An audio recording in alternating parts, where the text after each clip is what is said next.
Padres. Real opinions, real takes, no wasted time.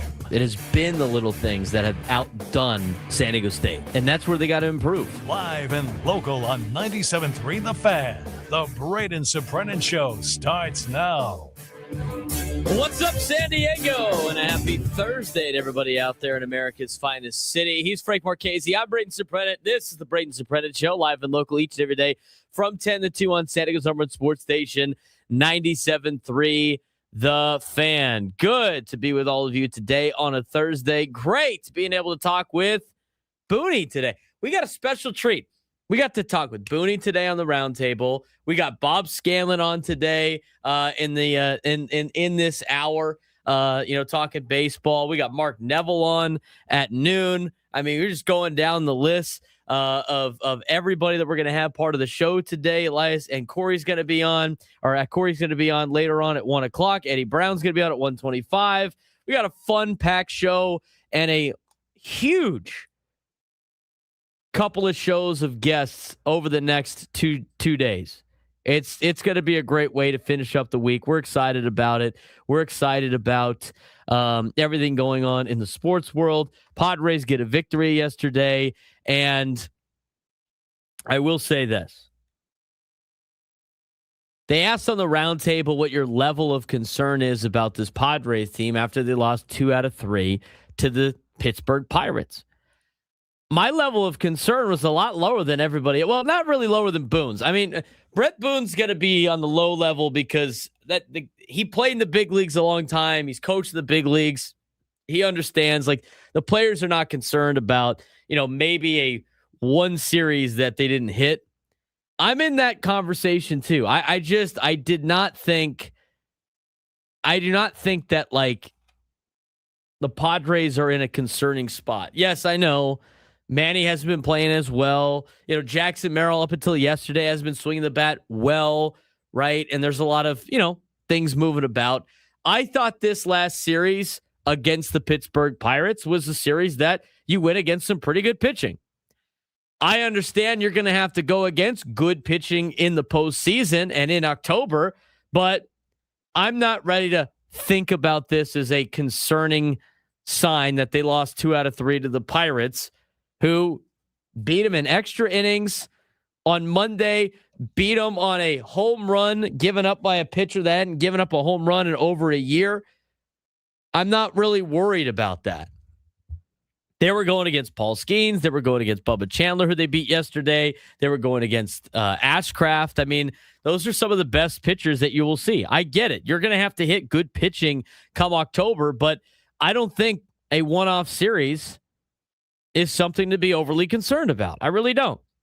I think the thing that stinks about this last week is the fact that you couldn't take advantage of the situation with some of the scores around you in Major League Baseball. You could have distanced yourself a little bit from Arizona. Yes, Arizona's playing really good baseball as of right now, but as we talked about it going into the game on Monday, if the Padres, now that would have been a 6-0 run, but if the Padres would have taken 2 out of 3, they would have been in a position where they would have been at least 2 games up on the Arizona Diamondbacks, maybe even 3. They also would have been right there with Philadelphia for the number 5 spot. And on top of that, they would have basically eliminated everybody from the wild card with the exception of Arizona. That's where the missed opportunity was this week for the San Diego Padres. It wasn't that the offense wasn't very good, right? And this is concerning for October. This wasn't a situation in which, the pitching gave it up late. I don't even think the bullpen or the pitching staff has any sense of blame over the last series. This series is disappointing because of what you were unable to do in terms of, like, distancing yourself from everybody else in the postseason race. That's basically it. That's basically it. That's all I got. I think the Padres are in a good spot. I really do. My level of concern is a 1 or a 2. I don't think it's that big of a concern. You're going to deal with a tough Rays team this weekend. Hopefully they could take 2 out of 3. If not, if they go 1-2 and then take 2 out of 3 from Cincinnati, then you're even. at 3-3. Another average road trip as long as you take care of business at home. So my level of concern of the Padres, not very high. I thought the Padres did a good job yesterday of weathering the storm, getting a victory after losing the first two games. We'll talk about Randy Vásquez in a second. But, Frank, as we start the show today, I thought that was an interesting question on the roundtable. I'm not concerned about this team. I'm really not. Tough week. You're going to have those. You're not going to be perfect all the time.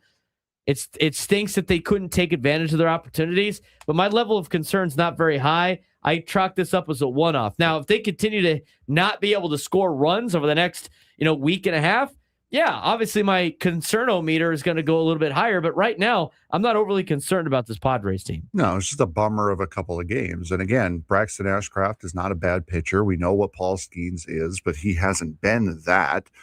And Bubba Chandler's a solid enough pitcher in his own right. Again, just the offense had a bad series. After doing what they did against Minnesota, it's especially shocking to see how bad the offense was throughout this series. But other than that, I have no concern. The starting rotation starting to get back into it. Another scoreless 5 innings from Randy Vásquez yesterday. Don't mind seeing that in any way, shape, or form. Jackson Merrill had a double and a triple yesterday. Jade Cronenworth got himself an RBI hit as well. So, I mean, the level of concern about this team playing the way it did back in April and May is a lot lower than it would be if it were still April and May, because we hadn't seen the offense start to turn it around. We hadn't seen the offense do what it has done since the All-Star break just yet. So knowing what we know now, no, I would say I'm about a 1 or a 2 on the worryometer. Yeah, I'm not really worried at all. I thought yesterday was a good bounce back from Jackson Merrill before we start talking about the pitching staff. I mean, Jackson Merrill for a limited time had like most of your hits. I mean, he was this week was the ultimate boomer bust player right now for Jackson Merrill. I mean, the first 2 games he was 0 for 9 with 4 strikeouts, chased 13 to 20 pitches outside the strike zone. Arguably had a very rough day on Monday, in which I think if he has a more patient at bat, Padres probably win on a walk-off walk as he faced Kirby Yates on Monday. It was bad, and it was bad over the weekend for Jackson Merrill. But then in the finale against Bubba Chandler, a double, an RBI triple, 102-mile-an-hour line out. He walked, only chased 1 pitch outside the zone, and he hit that pitch for a double. So, Merrill himself summed up his season remarkably well. There will be games where he looks completely lost, and there's games where he's going to look like the best player in baseball. But, Merrill's really good at producing extra base hits, especially on pitches outside the zone. So doesn't necessarily surprise probably a lot of people that he swings outside the zone. But there's obviously a major difference, Frank, between making a calculated, aggressive approach of a swing outside the zone and becoming completely undisciplined. And he is flirting with that a little bit right now this season, but he is definitely very much a boomer bust player right now for the Padres. He needs to find a little bit more consistency, but I'm glad he had a bounce back outing yesterday. He did look very good. He looked great yesterday. He looked back to the Jackson Merrill that we know of and that we're gotten used to seeing. I'm not surprised that it did come back, but on the other hand, the fact that it even went away in such a dramatic fashion as it did, especially on Monday night, I think that's the more shocking part. And you're right, there is a difference between being aggressive and reckless with your pitch selection. Monday was reckless. He was just swinging at absolutely everything and in clutch, bases loaded situations late in the game as well. Yesterday was more controlled aggression, which is what you want out of every hitter. You want to have that controlled aggression and not fall into that realm of being just purely reckless with the way you're swinging the bat. Let's talk about Randy Vásquez again. I mean, I didn't get any tweets yesterday, so he must have pitched very well. Randy Vásquez, we were there. I mean, he was pitching a contact. He was pitching for outs. That's what you want to see out of a guy like Randy Vásquez. And, he has now made this rotation look 15 times better than it was for like the last month and a half. Look, I understand that you added Casey Mize as a good piece, and you added Robbie Ray, and Joe Musgrove's on the horizon, but the emergence of Randy Vásquez coming back to what he was at the beginning of the season is a huge development for this pitching staff and a huge development for the starting rotation to finish the season. That is now a career best 10 wins for Randy Vásquez after he got the victory yesterday. He's 10-6 on the year. Yesterday, he went 5 innings, did not allow a run, only allowed 1 hit on 2 walks, 2 strikeouts. He has a 4.02 ERA right now. I mean, another good outing, Frank. He's going to have a sub-4 ERA. He's going to look a lot like the Randy Vásquez we saw at the beginning of the season. Yeah, you could tell before he went on the IL, when he started to slip, you could tell that something was bothering him, that something was not quite right with him. And now that he's gotten healthy and has gotten back into the swing of things, he's pitching right back to the way he was back at the beginning of the season. To throw your last couple of outings to be 12 scoreless innings, that is a return to form for him and the quality that we knew and said that he had at the beginning of the season. He has solidified once again his spot in the starting rotation, I feel, with these last 2 outings. And he's got a little bit of time right now, obviously, with a couple, probably, a decent amount of more starts left in the season. But I mean, he is on pace to have a career year in almost every stat category. I mean, WAR might be a little bit off. He is, 1.2 off the pace because he obviously missed some time and had a little bit of a lull right there. But this is the most wins he has ever had in a season by a lot. It's the first time he's ever made it to 10 wins in a season, 10-6. His best ERA in a full season was a 3.84. That was last year for the Padres. He's got a good chance of getting his ERA down to that. It's going to be, he's going to have to dominate a little bit, but he's got a chance to do that. He started 26 games last year. He has an opportunity to tie or go above that in his career. He's pitched in 28 games last year, 133 innings. This year, 123 innings and 26 games. So he's getting close to setting a lot of career numbers this year, and this is perfect for what the Padres. I mean, at this point in time, if you were going to ask for Randy Vásquez to just kind of turn it on and be the best version of Randy Vásquez you could get, now is the perfect time, instead of him maybe doing this for majority of the season and then having that middle part near the end of where he had all these mess ups. Because if he was going through that stretch that we saw him right before they put him on the IL right now, the concernometer would obviously be a lot higher when it comes to the San Diego Padres and Randy Vásquez. Yeah, now you're starting to see the solidification of the starting line, the starting rotation. You also have Joe Musgrove, who's going to be coming back soon. Nick Pivetta just threw a rehab start. Musgrove throws one today with El Paso.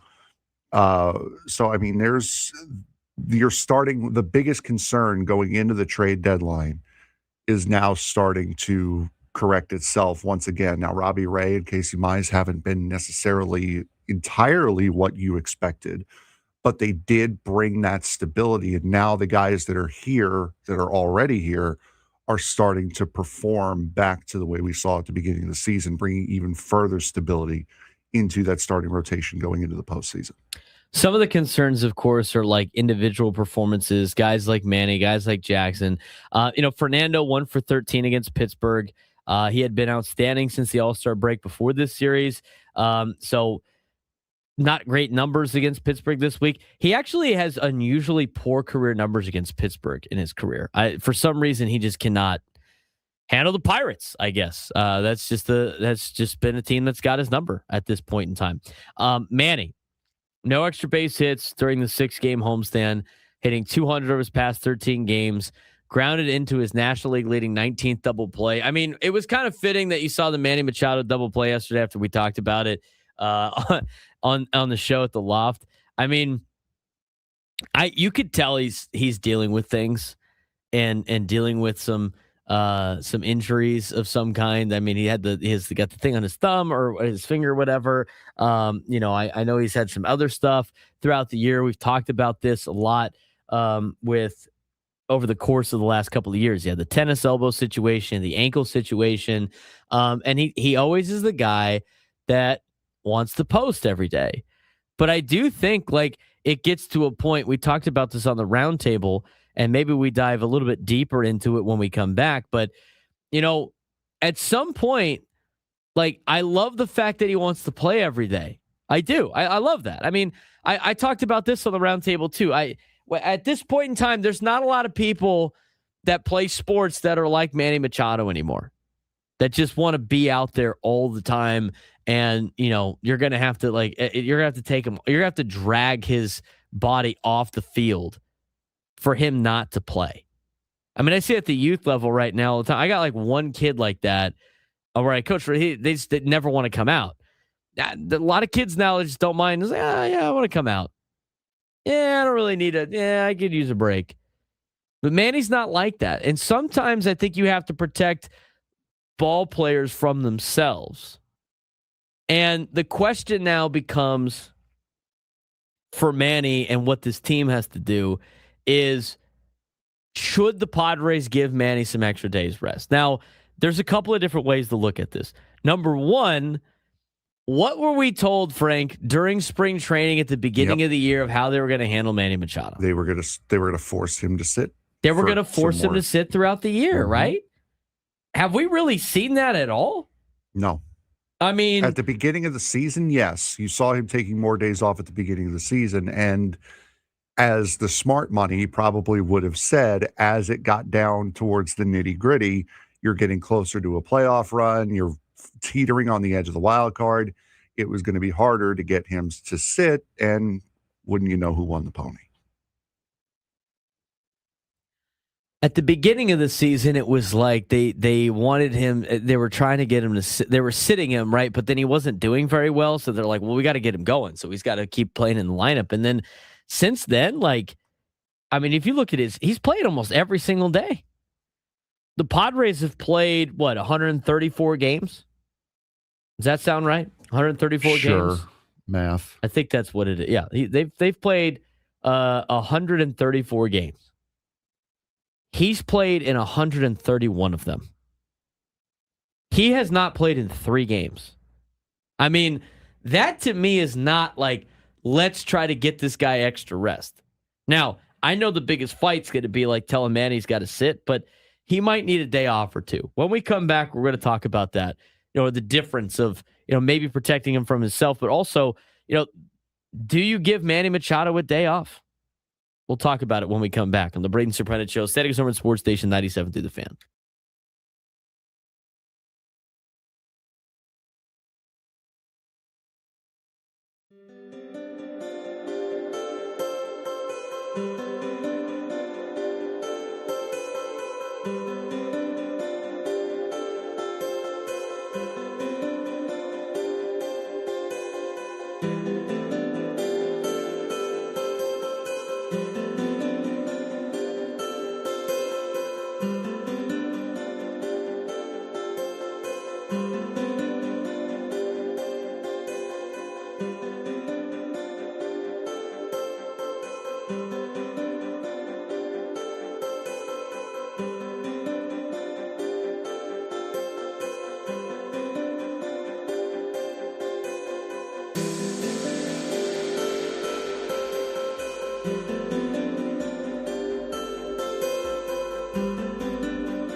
(10:23) on a Thursday.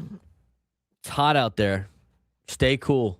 Stay hydrated. It's been hot and humid. The ocean's probably nice. It's like almost 80 degrees in the Pacific Ocean. I feel like I'm on the East Coast right now. Crazy. 833-288-973. 833-288-973 if you want to join the show today.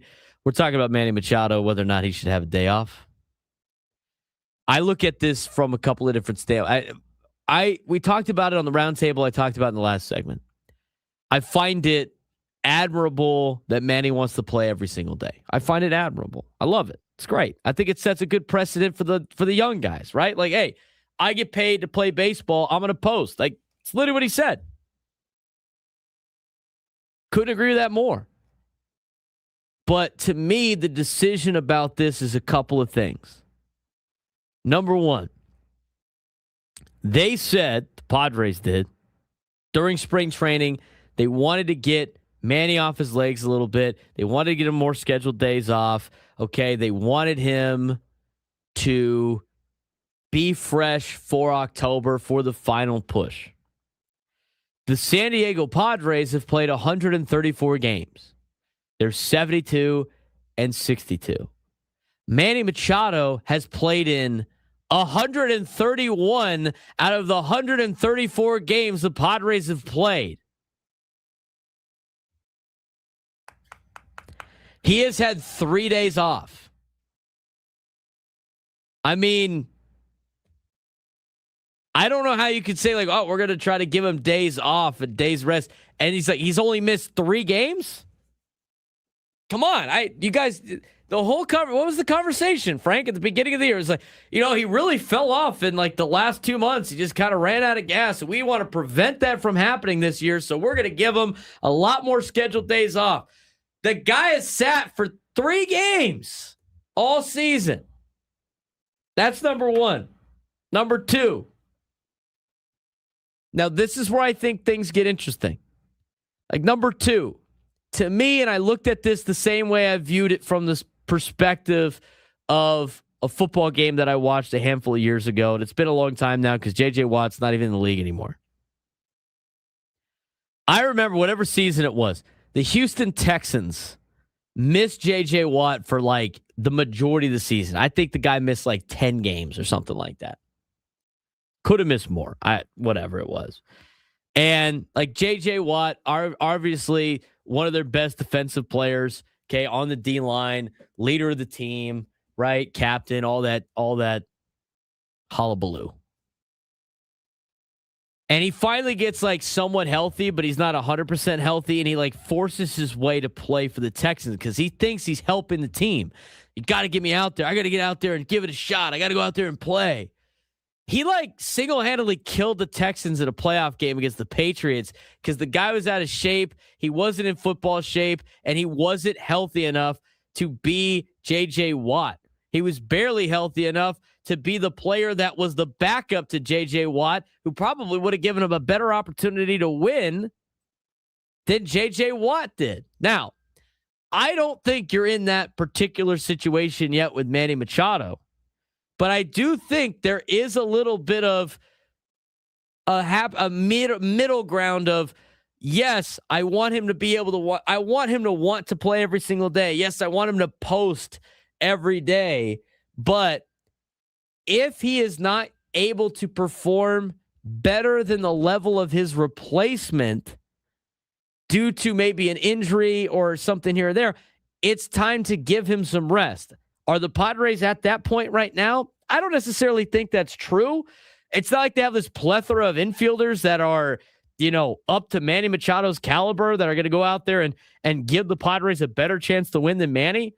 But I do think you're in the position now, Frank, where you got to mix in a couple of days off for this guy so he's ready for the end of the season. Because sometimes when you try to play and you cannot be the player that you are or even a shell of it, it actually hurts your team more than it helps your team. especially now that you have a chance, and I understand he has not had a great season. He's hitting 208, 19 home runs, does a minus .4 WAR, 57 RBIs.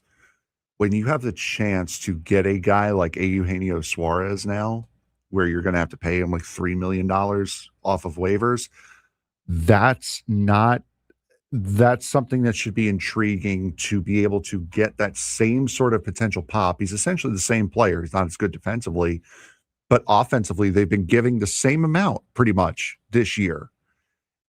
So if you have the chance, if he comes up in the waiver wire to be able to get to Eugenio Suarez and bring him in, I think that would be a fantastic substitute for Manny Machado, to give him a couple of extra days off that he so sorely needs right now.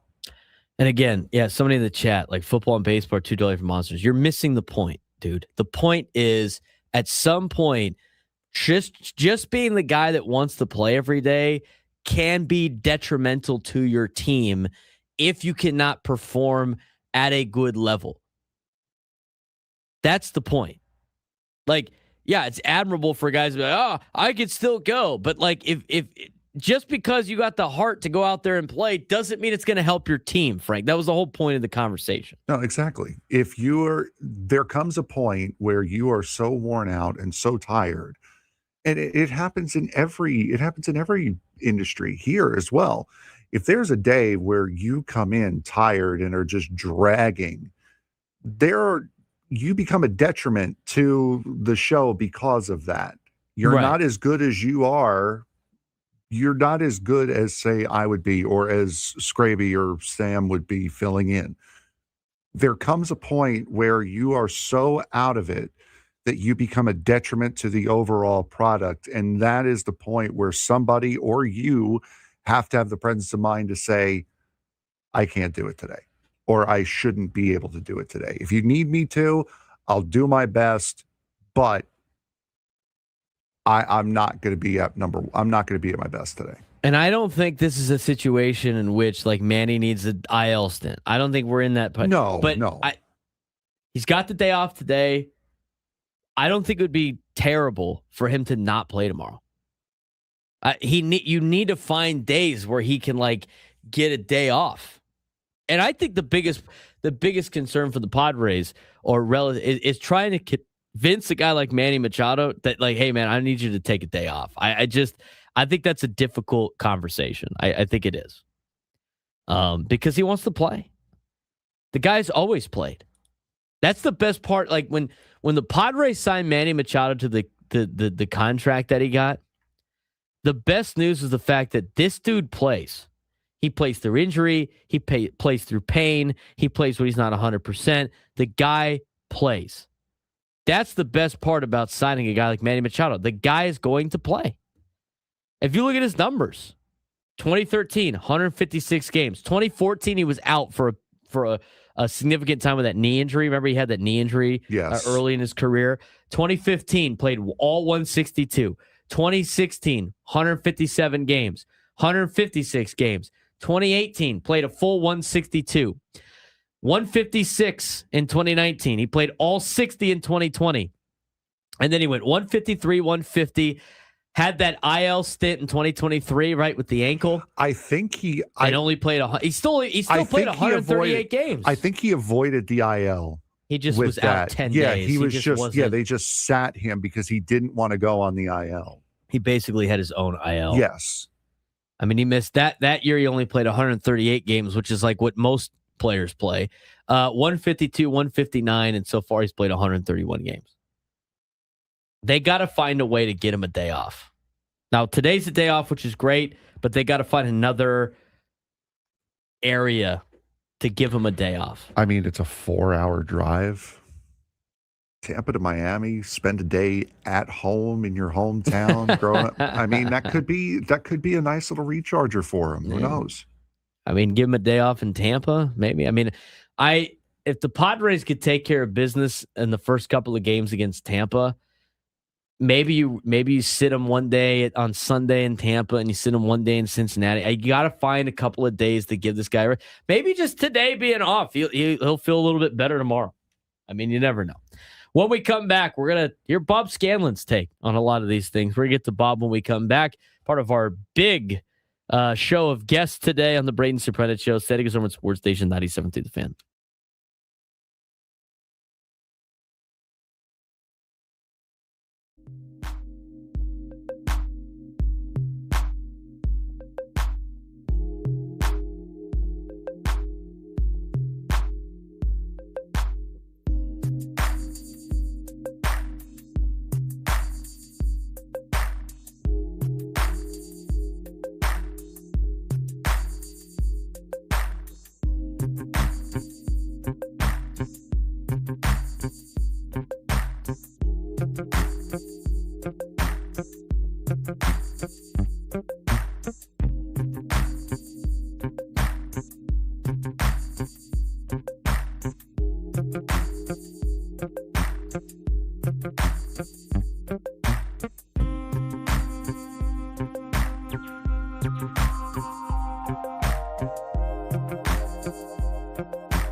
$10:39 on a Thursday. It is a big league Thursday today on 97.3 The Fan. We had Brett Boone on with the roundtable. It was good to talk to Booney, and now we get to do it like we get to have the tall right-hander on from the San Diego Padres broadcast team.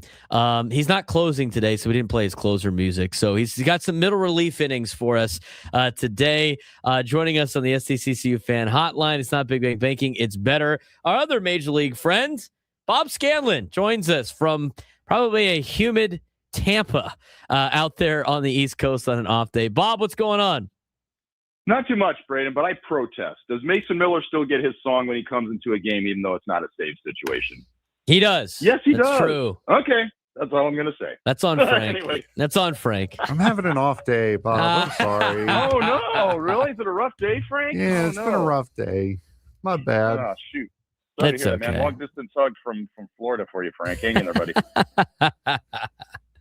All right, Bob, let's talk about this Padres team. Obviously, got definitely the results you wanted and more against the Minnesota Twins. Probably didn't get the results you wanted against the Pittsburgh Pirates, but it's a winning homestand. You go 4-2. That's kind of what you were looking for. When you started the homestand before you head on the road. They asked us on the roundtable about the concernometer. I don't think this series was too concerning when it comes to the Padres offense. Mine's not very high. How would you evaluate the Padres as they head into their road trip after a 4-2 homestand? Wait, the concernometer for what's the biggest concern? I'm curious at this point. They were worried. For me, the Padres are playing some of their best baseball right now. Go They ahead. were worried about the offense, Bob. They're worried about the offense, and my response was they played some really good pitching. I get you got to deal with good pitching in the playoffs, but it's a one-off series. Tip your cap to the Pirates. They played really well, but I'm not very concerned. No, look, Ashcraft and Skeens, you're going to have your hands full with those two guys, right? And they battled. I guess the frustrating part was in game one against Pittsburgh. You sort of did the heavy lifting part, right? You got a 2-2 tie going late into the ball game. You survived Ashcraft. You're still in the game. Now it's a battle of the bullpens. You always feel good about that. And the Padres had opportunities to get it done with things that they've done well all season long, which is getting bunts down, doing the little things, the small ball things that they've been so good at all season. And they weren't able to execute there at the end. I think that was the thing that was so frustrating about that first game. You did the heavy lifting, then the stuff that you've been doing all season long so well, you just weren't able to execute there in the extra innings, and they end up taking the loss. That was rough. The next one, Mason Miller mislocating a changeup. You can always question, do you want to get beat with your third best pitch? But as he explained, it's not necessarily like all of his offerings are amazing, and you can go with a changeup there, but you can't leave it down and into the left-hand batter like he did in that situation. And he acknowledged it. It's like, look, I was convicted in the pitch. I mislocated it. So that was a tough one as well. But it just feels like the things that were issues earlier in the season, specifically, the rotation and the pressure that's being put on the bullpen and the offense being able to score, most of those things have been so much better of late, especially the starting rotation.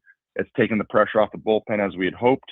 Did the offense come through big time against two of the tougher pitchers in baseball, against Pittsburgh? No, but they stayed in the game and they did get some runs across. So this is another really good test coming up, Braden, with regards to that concernometer that you brought up with, which is how does this offense respond to top-notch pitching? And that's going to be another test. You just came out of Pittsburgh facing three really good, tough guys. I mean, Bubba Chandler in game three, still tough, and you still scored 2 runs against them. Now you're going to go up against Shane McClanahan, Nick Martinez and Drew Rasmussen with Tampa Bay, and all three of those guys are legit too. So this is a really good test for the offense in terms of facing top-notch starting pitching night after night after night.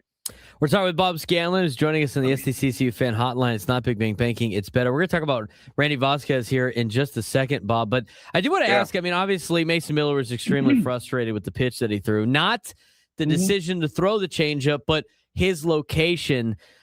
Is that the most frustrating thing as a pitcher? Is there something else when you know it's a good pitch, you know that O'Neal Cruz doesn't do well against changeups, but it's like, I just didn't execute. I had the right pitch. Is that the most frustrating thing for a pitcher, or are there other things? Yeah, no, that's frustrating, but that's better than second guessing yourself, right? I mean, you really don't sleep well at night if you're thinking like, oh man, why did I throw that pitch?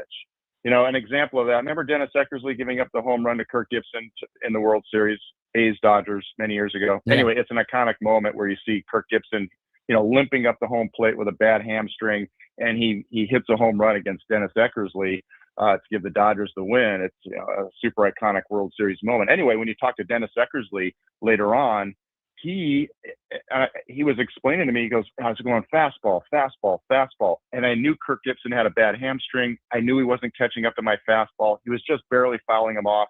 And then all of a sudden, my catcher put down slider. And without even thinking, I went into my windup. And like halfway through the windup, he's like, why am I throwing a slider? You know? And so he throws the slider and he hangs it. And it's the only thing that Kirk Gibson can catch up to. And he hits the home run. The point is, that's tougher to live with when you look back and you're thinking, what was I thinking right there? Why did I throw that pitch? You know, that's different than, no, I had the right idea.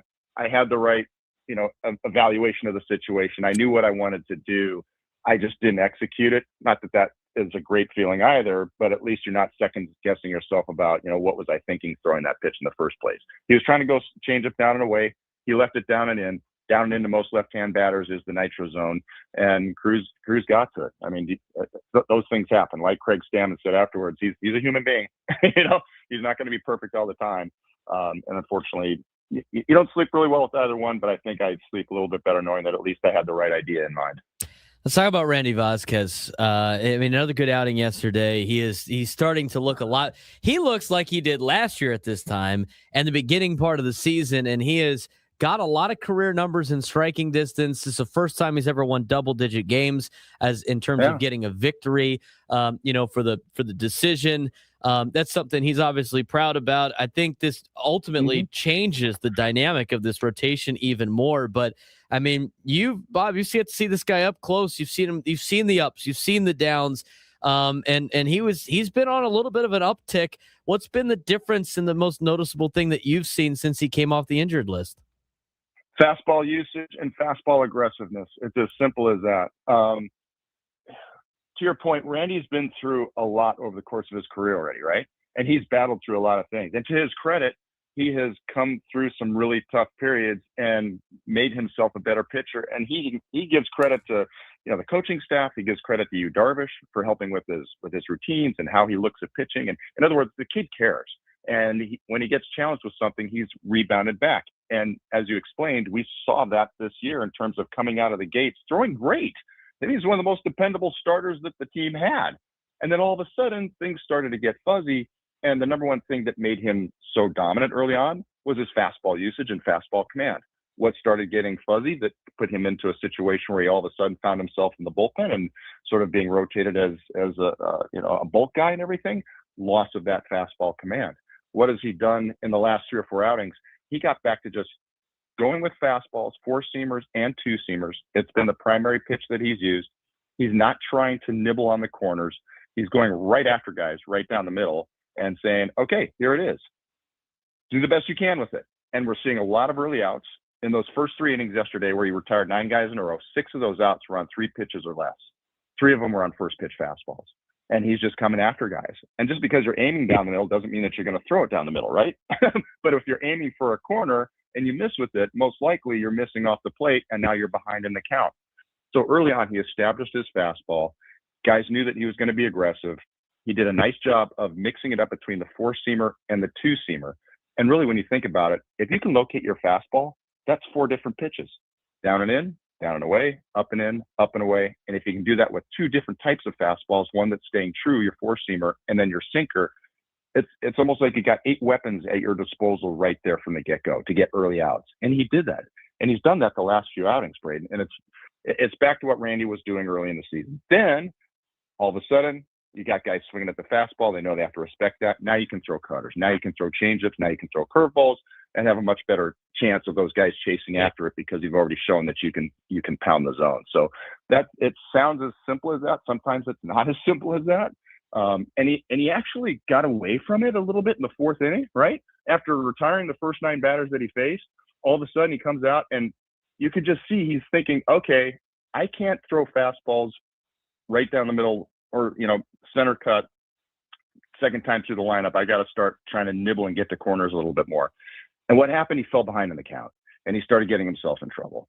And Ruben comes back out there and he talks to him and he gets him locked back in. Next thing you know, he gets the big strikeout to work out of that jam in the 4th inning because he starts getting aggressive again. And he did it again in the 5th inning, went right after guys. So I think he's learning. I think he's trusting his stuff. I think he's starting to realize the value of the heater, his ability to locate it where he wants to get ahead. He has natural movement that makes it not just an easy pitch that guys are going to be able to hit, even when it is in the zone. And it helps set the other stuff up as well. And it keeps his pitch count efficient so that he can go deeper in the games. So next step in his growth, and sometimes you got to have like a tough lesson to learn that. His tough lesson was he was taken out of the rotation. He didn't like that. So he had to prove, I got to get back in. How do I do that? Let's get after it and go after guys with that heater again. It's been fun to watch. It's absolutely been fun to watch. It's been good to see him back to being the pitcher we know he can be. And it's all the confidence there in executing his fastball pitches. We're talking with Bob Scanlan here on the SDCCU Fan Hotline. It's not Big Bang Banking. It's better. Manny Machado's cooled off again. I know he's dealing with some aches and some pains. He's got a little bit, maybe some injuries mixed in as well. I know he's dealing with something on his hand, and without getting into the details, at the beginning of the season, the Padres said they wanted to give him a couple of extra days off, more than they usually do. I know that's difficult to try to convince Manny to take some days off. He has only missed 3 games all season, and we're here now at the end of August. Whether or not it's time to give Manny a day off will not be my question. It's just more of a sense of, how difficult is it for a staff or maybe other players to help, convince a guy, or even for the guy himself to be like, hey, you know what? We're going to need you later in the year. We need you to take a day off. I mean, I feel like that's got to be a tough conversation for a guy like Manny that prides himself on posting every day, even if he's not at his best. Braden, it's an ongoing debate, and there's so many elements to it. It's not just the one guy that we're talking about, right? Because here's the debate. Are you better off giving your best players more days off and going with your backup players so that the everyday guys are actually fresher when they're in there? Or are you compromising so much by not having your top guys in there, even if they're not 100%, right? Where's the balance on that? And the other factor in it as well is sort of a old school baseball mentality of I come to play. And there's something to be said for that. And I know sometimes it can be viewed as, but to what detriment? You're going to play yourself right onto the IL because you're going too hard. There is a balance on that. But there's also sort of just a leadership spirit that you share with your teammates when you're that guy and everybody knows, hey, that guy, our stud, who could take a day off whenever he wants, isn't. I know he's not 100%.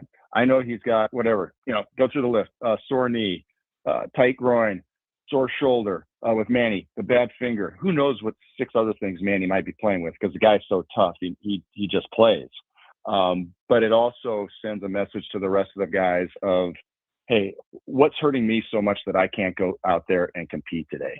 And sometimes you need that over the course of a 162-game season because, trust me, there are days where you show up and you are just physically beat down. You're tired, you're sore, mentally fatigued, and it's really easy to just say, I'm just I'm not going to throw it in today, but, man, I'm going to pace myself a little bit. And then you look over at some of your teammates and, this guy's going through the same thing. I just saw him spend an hour in the training room getting his body worked on, and he's going to go out there and he's going to ball tonight. What am I complaining about, right? So there's some of that mentality that you want to have, but it also has to be tempered, as we were just talking about, of, okay, but when is it you're actually not helping the team because you're threatening to hurt yourself or you're not playing at 100% or even close to it. It's been the same debate for many, many years. And one of the things I've come to respect most about Manny, along with the Hall of Fame numbers, is his ability to post. And I know he takes great pride in it. And I know it sends a message to the rest of those guys in the clubhouse of, you know what, I'm hurt, I'm aching, I'm sore, I'm tired, I'm posting. How about you? So that's the internal debate that goes on. And, as a manager, you see those things going on. Craig certainly understands it, having been a member of a bullpen, especially where guys are constantly being, wear and tear over the course of the season, and you take great pride in still taking the ball. And that's just part of the toughness that comes with being a major league player for 162 games, but it has to be tempered and balanced. And that's the ongoing debate that consistently goes on between players, training staffs, coaches, and they all try to do the best they can to try to find that balance, but it isn't always easy. Yeah, it's definitely not an easy decision for a lot of them. Bob, we appreciate the time. Enjoy the trip. I know it's not a vacation. You're out there working. Try to stay cool out there in Florida. It's hot here in San Diego too, but we'll talk to you next week. Sounds great. Let's see the boys play some hardball against the Rays. Here we go. Looking forward to it. Bob Scanlan joining us, the SDCCU fan hotline. It's not big game banking. It's better. When we come back, Jeff Passan was on with Ben and Woods. What do you have to say about the Dodgers and their ownership stuff? We'll get to that next.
$11 o'clock on a Thursday. We still got a lot of guests joining us, especially in the back end of the show at noon.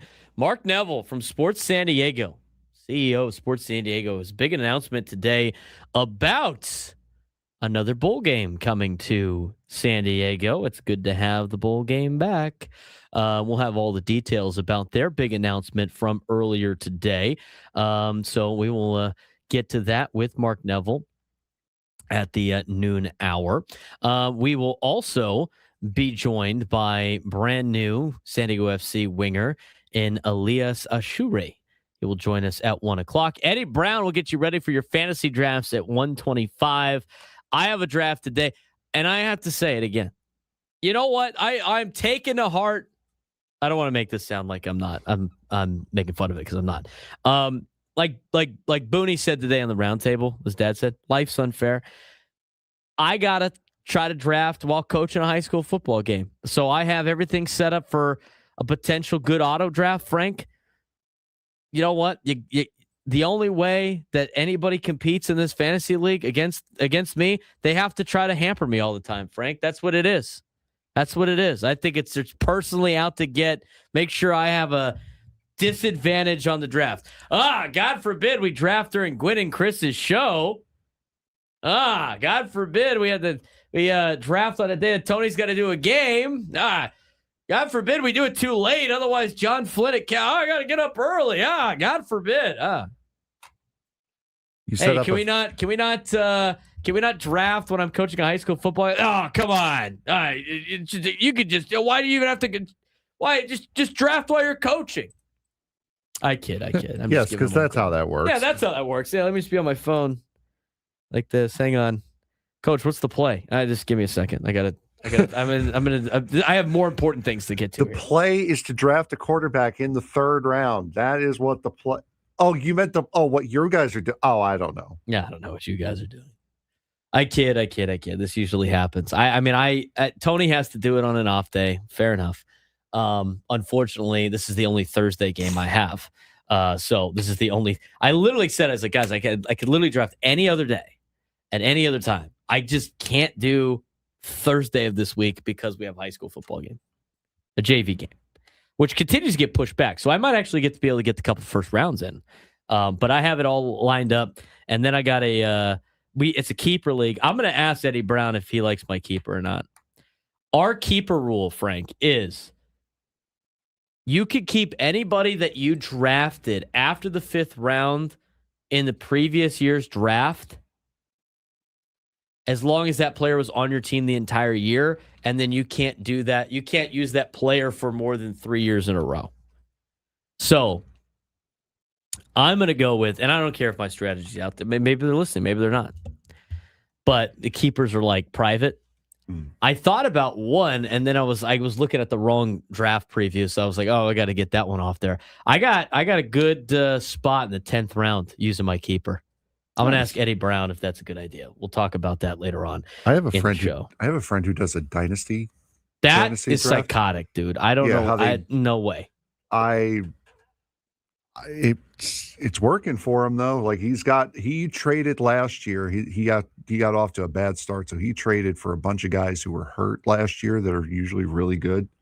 like Malik Neighbors was one of them. So he's excited and set up for this season. So we'll get to Eddie Brown later on in the show. I saw a Dynasty League. Well, here's the other deal. Like one of my buddies, one of my buddies was like, "Hey, do you want to join a Dynasty League?" And I was like, "Is this the league where it takes you like guys like 5 days to draft?" And he said, "Yeah." I'm like, "No. Thank you for the invite, but no." I mean, he was drafted like you would have like all this time to pick because you were drafting like your rosters were massive. And since it was going to take a long time, everybody had like long clocks. So you had like a day to draft per. It's like some guys would take up the whole day. Like, how do you not? I know you're like working on other stuff and you're like waiting to check. I mean, I would get my pick in so fast. So fast. Anyway, let's get to what Jeff Passan talked about on Ben and Woods today. I thought it was a very interesting conversation. Obviously, a lot of things circling about the Los Angeles Dodgers, and we're going to talk about what Bill Plaschke said here in the next segment. But Jeff Passan, baseball insider for ESPN, joined Ben and Woods this morning. And obviously, like, it took him some time. Everybody wanted to hear from him, and it's funny that this is bringing up that Jeff Passan wanted to make sure he had something right, Frank. Maybe not just posting it immediately and writing an article and, just and going with something that was fabricated from an Instagram account and labeling that as your source. And then, maybe a school getting mad at you and then revoking the credential and everybody's got to be like, "Oh, I can't believe you pulled the credential." And yeah. Well, I mean, also, just to put out a tweet completely saying you said something. Well, he's saying you didn't say something that you did, and now you're the butt of every joke and major league. Well, is what it is. Here's what took Jeff Passan so long on reporting about the Mark Walters situation. Yeah, I think the cliffhanger was sort of intentional because this is early in the game, guys. Like, this is, I know a lot of Padres fans were like, earlier in the week, why isn't Jeff Passan saying something on this? Why isn't he commenting? And it's because, A, this is like an incredibly complicated story, but more important than that, B, I wanted the first thing that I write on this specific topic to be measured, because this is really complicated. And for, I understand what people's instincts are. Like, you gravitate toward the Dodgers are great at all sorts of things, and they have all this money, and it feels like they're so arrogant about it. And so anything tied to them either cheating or doing things incorrectly, we're going to jump right to that conclusion. Sure. I didn't want to do that because it's not what I see right now. Like, for anyone to sit around and say Mark Walter has to sell the Dodgers, I don't see that yet.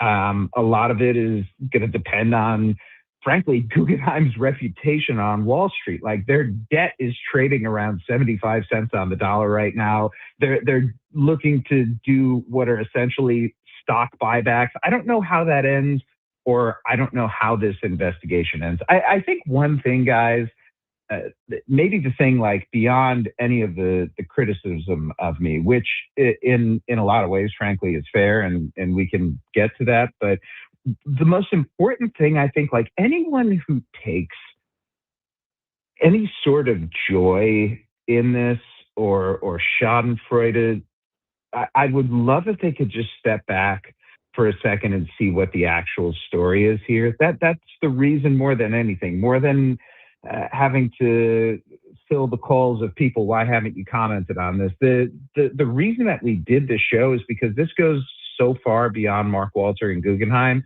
And I'm not trying to minimize any alleged involvement they have here. What I'm trying to say is, in reporting this story and trying to understand what was going on, because I was super unfamiliar with the finance elements of it, I learned that there's a really interesting thing happening in the insurance industry. And a lot of people are scared because the investments involve money that grandmas and grandpas are relying on for their retirement.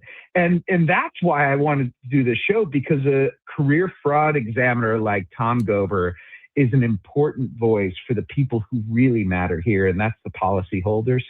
And I don't know ultimately if there was any criminal activity that went on with Mark Walter. Everything might have an explanation and be above board, but the questions that Mark Walter is facing have much deeper implications than Mark Walter or the Dodgers or the Lakers or everyone involved in this. And look, if the price for people understanding that was getting community noted and shamefully deleting it, I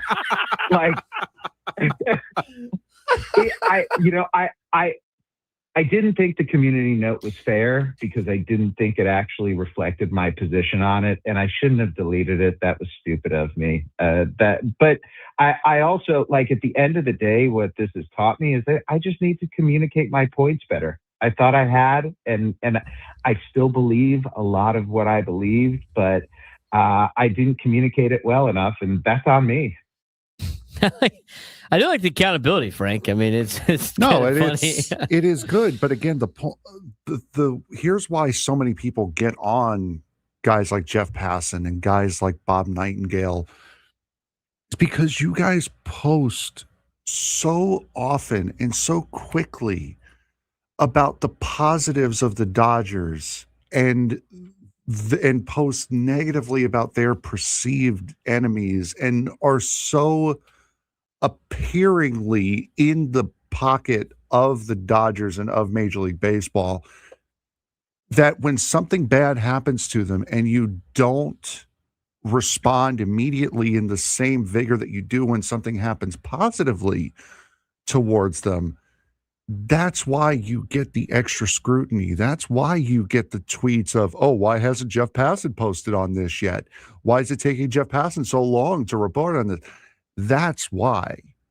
And I agree, and I'm happy that he tried to get a lot of this story as accurate as he possibly can. And yes, a lot of this does have more to do with insurance, not necessarily fraud, but mismanaging of insurance financing. And it just so happens to be that the guy who's in the center of this just so happens to be the owner of the LA Dodgers. It's when you shine such a bright light on the Dodgers when they're doing good, and then the whole industry goes radio silent when something like this happens. That's where that scrutiny comes from. And that's why so many people are on you when it takes you so long to put a story like this out. Yeah. And the thing is, it's like, I mean, you want to get it right. I mean, a lot of people they're still talking about the thing with TCU football and like the whole credential get pulled thing, which I think is a different kind of conversation. Because that situation like could have potentially led to like a defamation lawsuit that one of the players that was involved with that situation wanted to do. But you got to make sure that you got everything right. And that's honestly why I trust Jeff Passan a lot of the times when it comes to baseball stuff over a lot of the reporters, because usually he waits until he knows it's legit. Again, I still think with this entire situation, and we're gonna hear what we're gonna read about what Bill Plaschke mentioned in his column from earlier in the week. I think a lot of this more so affects the insurance companies that Mark Walter owns, as Jeff Passan, than anything in terms of like he was using this to all funnel into the Dodgers. I think a lot of people want that to be true to make it like to justify saying like the Dodgers cheated and all this other stuff. I don't necessarily think that is going to be the case. But who knows? I mean, maybe it'll come out later. I mean, there's going to be more investigation, but like they have a big problem on their hands. They got to come up with like $20 billion by the end of the year. And I don't know how they're going to do that. No, like I said, this is an insurance industry story that just so happens to revolve around the owner of the Dodgers. That's all this is.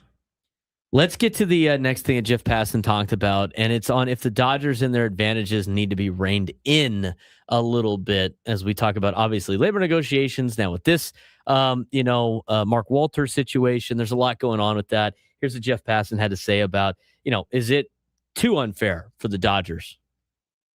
I don't think that's unreasonable at all. No, I think that the gap between the top and the bottom is a staggering number, and that the duty of a league and of all of its stakeholders and all of the people who care about what it looks like going forward is to find that balance between everyone being competitive enough and everyone being the exact same. I don't think everybody being held to the exact same standards is necessarily, just in terms of like every payroll is within this small band.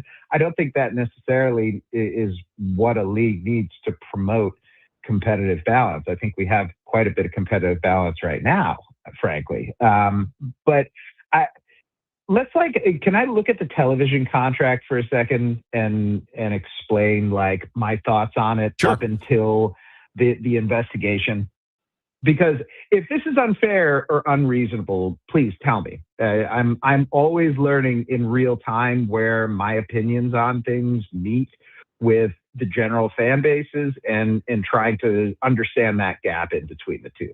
I looked at the television contract like it was an anomaly that was worth a good chunk of money that let them go above and beyond where the limits of spending had been previously pretty static. And what made it notable is they got so many stars, right? They went out and spent on Ohtani and Snell and Yamamoto and Diaz and Tucker and Scott. Now, yeah. But yeah, last night they traded for.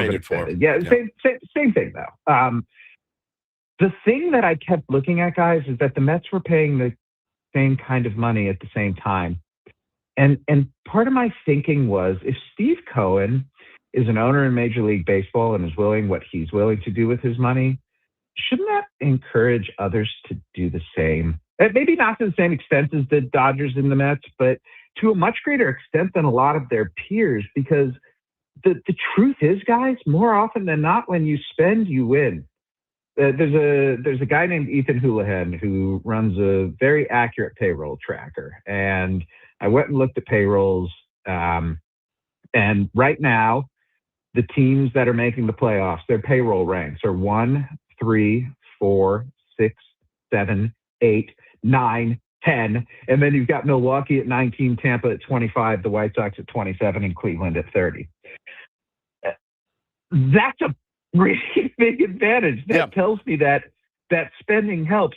What this also tells me, though, is all this time when I've been talking about teams doing what they can to emulate the Dodgers, I want to be clear. I wasn't saying other teams can be the Dodgers. Like, you guys know me and know me well enough to know that I'm not that stupid. I do. Like clearly, guys, I didn't communicate that well enough. Like, whatever my intention was, the interpretation was different. Whatever nuance I was going for, and that's why I got community noted, because I looked at this as a much more nuanced thing. Others did not. And you know what? You learn from that. You recognize that specificity matters, and that I have such a privileged job, and my voice matters. I'm incredibly lucky, but that means expectations for me are higher, and learning from this is how I get better at things. The Met shade was so unnecessary. Yeah. You're like, I don't like Jeff Passan. I like Jeff Passan. I don't like Jeff Passan. I like Jeff Passan. No. I don't like Jeff Passan. Frank is just fighting it right now. You're like this, and then you're like, oh, okay, and then you're like, and then you're like, oh, okay. No, you're like the meme with the girl like drinking the soda. Yeah. No, the end of that.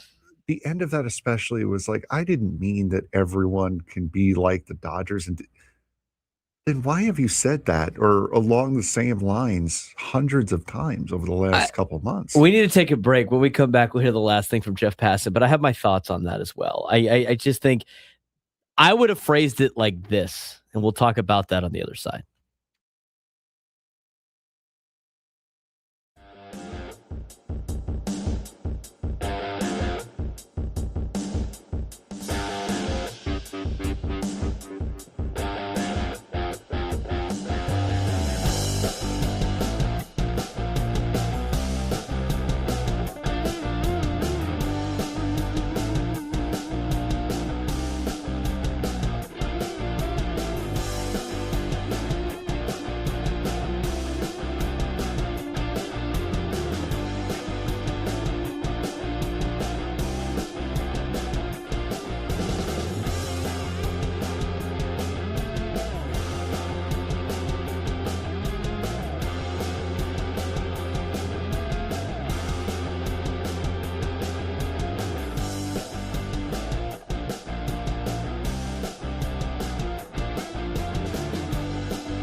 All of our guests join us on the SDCCU fan hotline. It's not Big Bang Banking, it's better.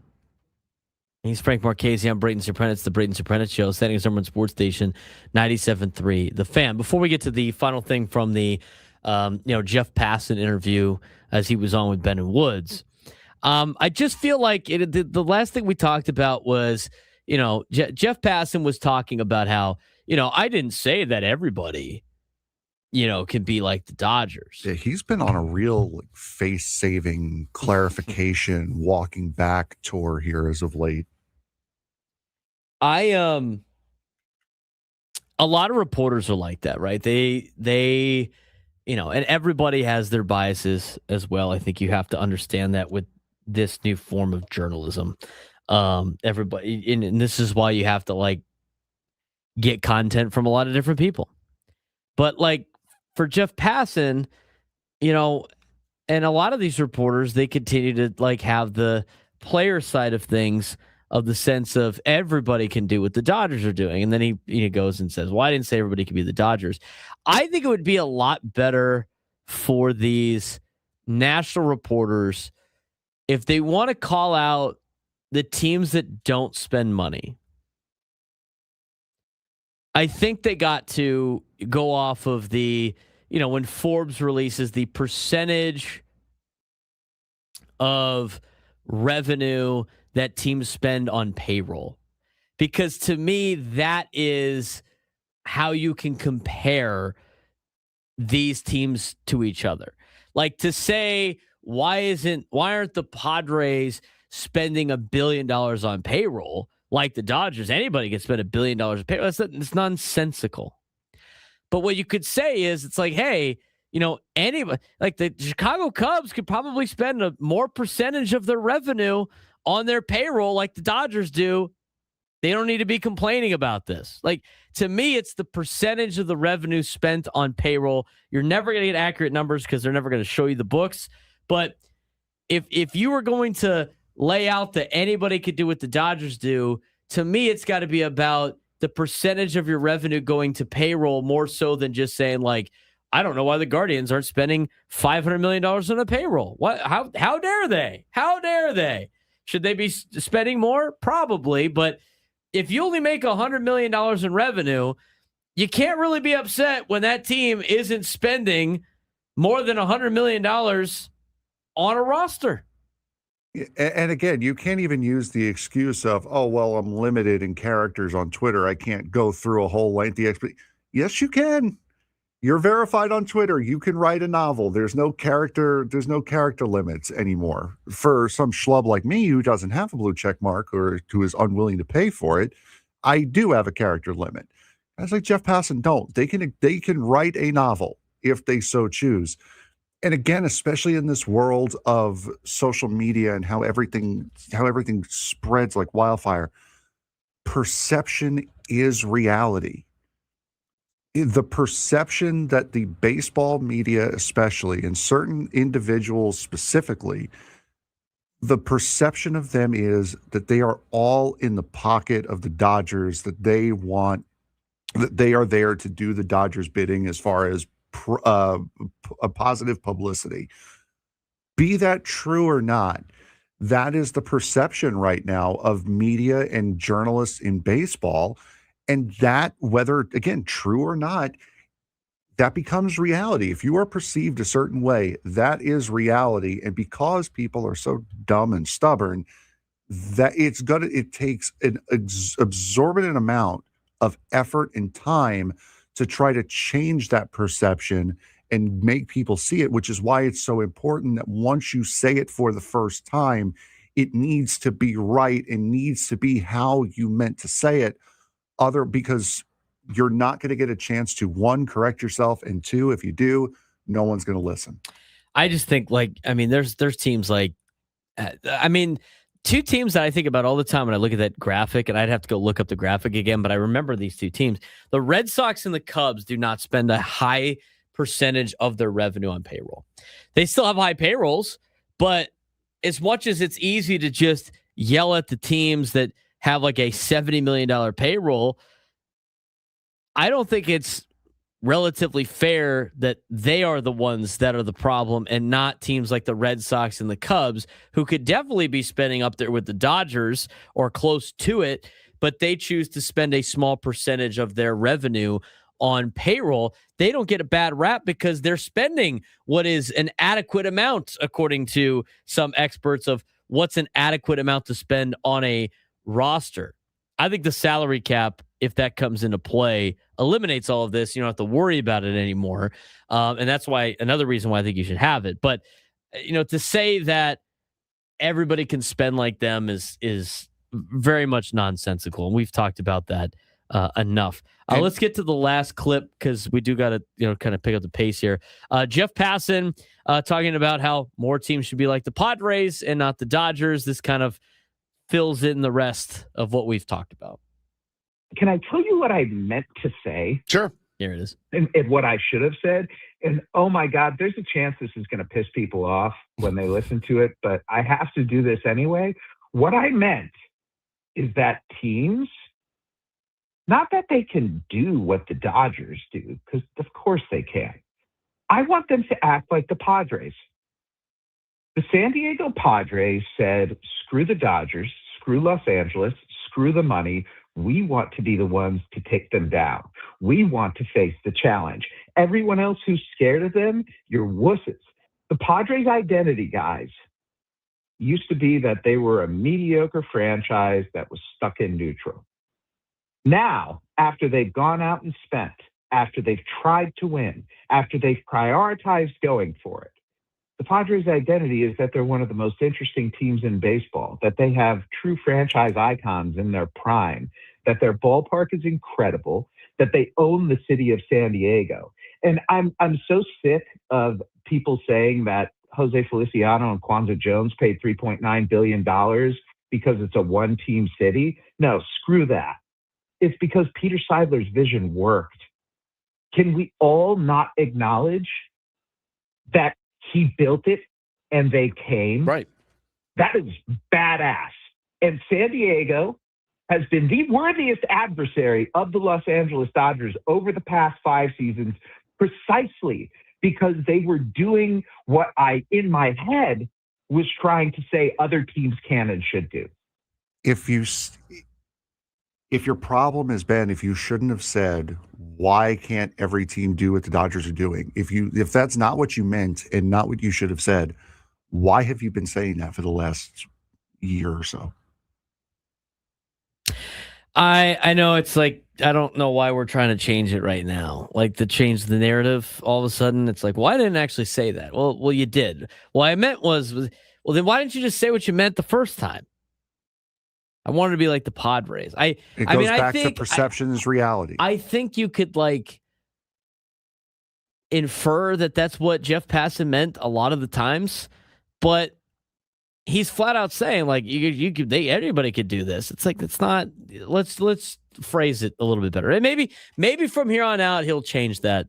And he also said this is what makes it feel so disingenuous, because what I meant to say was everyone should do what the Padres are doing, which is say, screw you and go after the Dodgers. That's the diametric opposite of what the Dodgers have done. You have been, the last year or so, you have been parading the Dodgers for doing what every other team should do.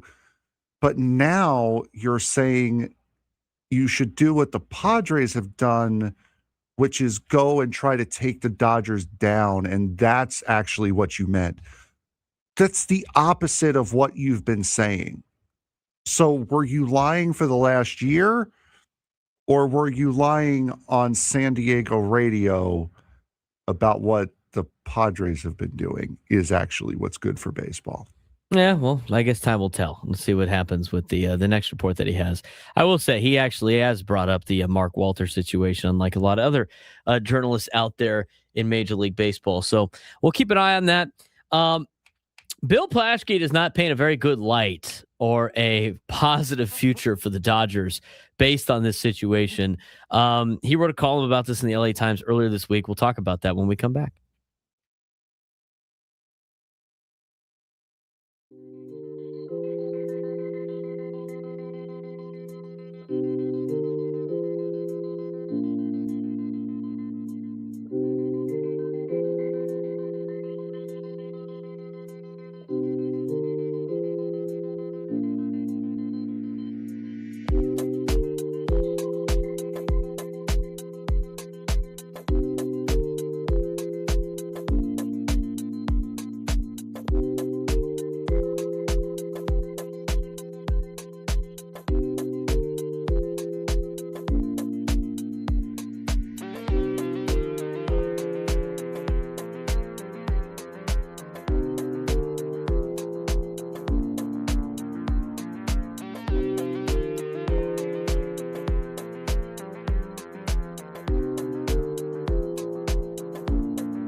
Opening week on 97 through the Fans, presented by Hands Free Skechers Slip-ins. Just step in and go. College football starts today. The FCS starts today. There's a couple of FCS games on today. FBS action will start over the weekend. We will be airing TCU, North Carolina at 9 in the morning, live from Ireland. They're going to be playing in Ireland this weekend. So to anyone who says Braden doesn't have reach at this station. Yeah, you know what? Yeah, just know. Yeah. Frogs play here now. The way that ad reads is like the Horned Frogs. Our big voice guy. It's the emphasis on foo or fighters. Foo Fighters. So good. Christopher Walken on Silent Live. Foo Fighters. 97.3. The Frog. Now that could be confused with our sister station. In Temecula, it also airs Padre games, which is also called The Frog. It's a country station, though. Anyway, I digress on that. We're going to talk about this Dodger situation in a second. Do want to get your phone calls, though. 833-288-0973, 833-288-0973. Let's get out to Kevin in Chula Vista. Kevin, what's going on? Yeah, I was going to suspend my comments on Manny because you brought up the Dodgers here, but I think is a heck of a lot more important at this point.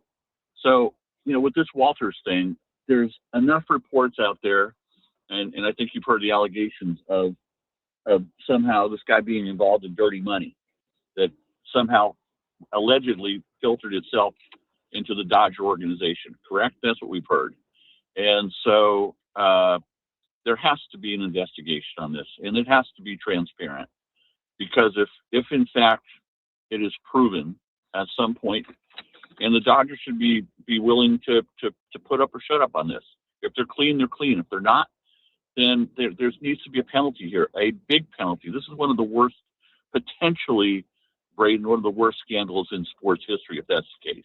Because that tells me they bought a whole lot of players with dirty money, and that's not right. It's not legal, as you well know. This has to be ascertained one way or another. Let's get this thing looked at, cleaned up one way or another. I think that's fair.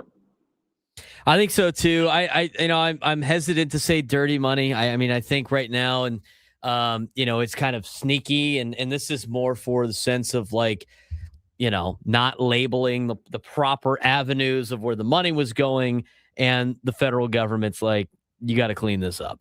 And there's no criminal charges that have been filed. They're just under investigation. We'll see if there's more information that comes out. But it transitions us into what Bill Plaschke said in his column about this could be significantly bad for the Dodgers. Now, this is all along the lines of this column going, if this happens, then this happens, which could lead to this happening and then this happening, and none of it's good. It doesn't paint a very good picture for them. But Frank, as we discuss this, and you can follow along as we go, it's a lot of if this happens in a row. Yes. And I'm not necessarily sure the first domino of this is actually going to fall. But essentially what Bill Plaschke is saying, the Dodgers should care about this, and their fans should care about this, because in the reality of the situation,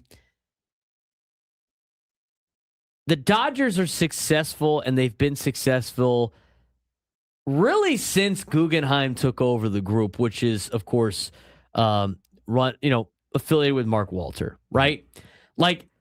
The whole argument of Bill Plaschke's column was the fact that Mark Walter isn't just some owner of the Dodgers. He is the major reason why the current version of the Dodgers exist. How about this? Since the Guggenheim ownership group purchased the franchise in 2012, the Dodgers have won 12 of the last 13 NL West titles. They've won 3 World Series championships, 2.5. They built one of baseball's most aggressive organizations. They spent at a level that almost no other team can match, and they continued investing in both major league talent and the farm system. The current Dodgers model isn't just having a smart front office. This is something that we've talked about. It's about having the financial resources to make almost every baseball decision possible. Yes. This organization can sign elite free agents. this organization can acquire expensive players. They can absorb major contracts. This organization can spend aggressively internationally.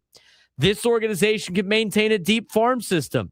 They can make blockbuster trades. They can invest heavily in infrastructure and player development. I mean, Andrew Friedman might be the architect of this particular situation and this cog or machine, I should say, that makes up the Los Angeles Dodgers. But Bill Plaschke argues in his column that Walter kind of provides the financial foundation to make all of this possible. Like the fact that they're actually acknowledging this in the LA Times is just proving exactly why Padre fans have been complaining about this for the last handful of years, and baseball fans in general.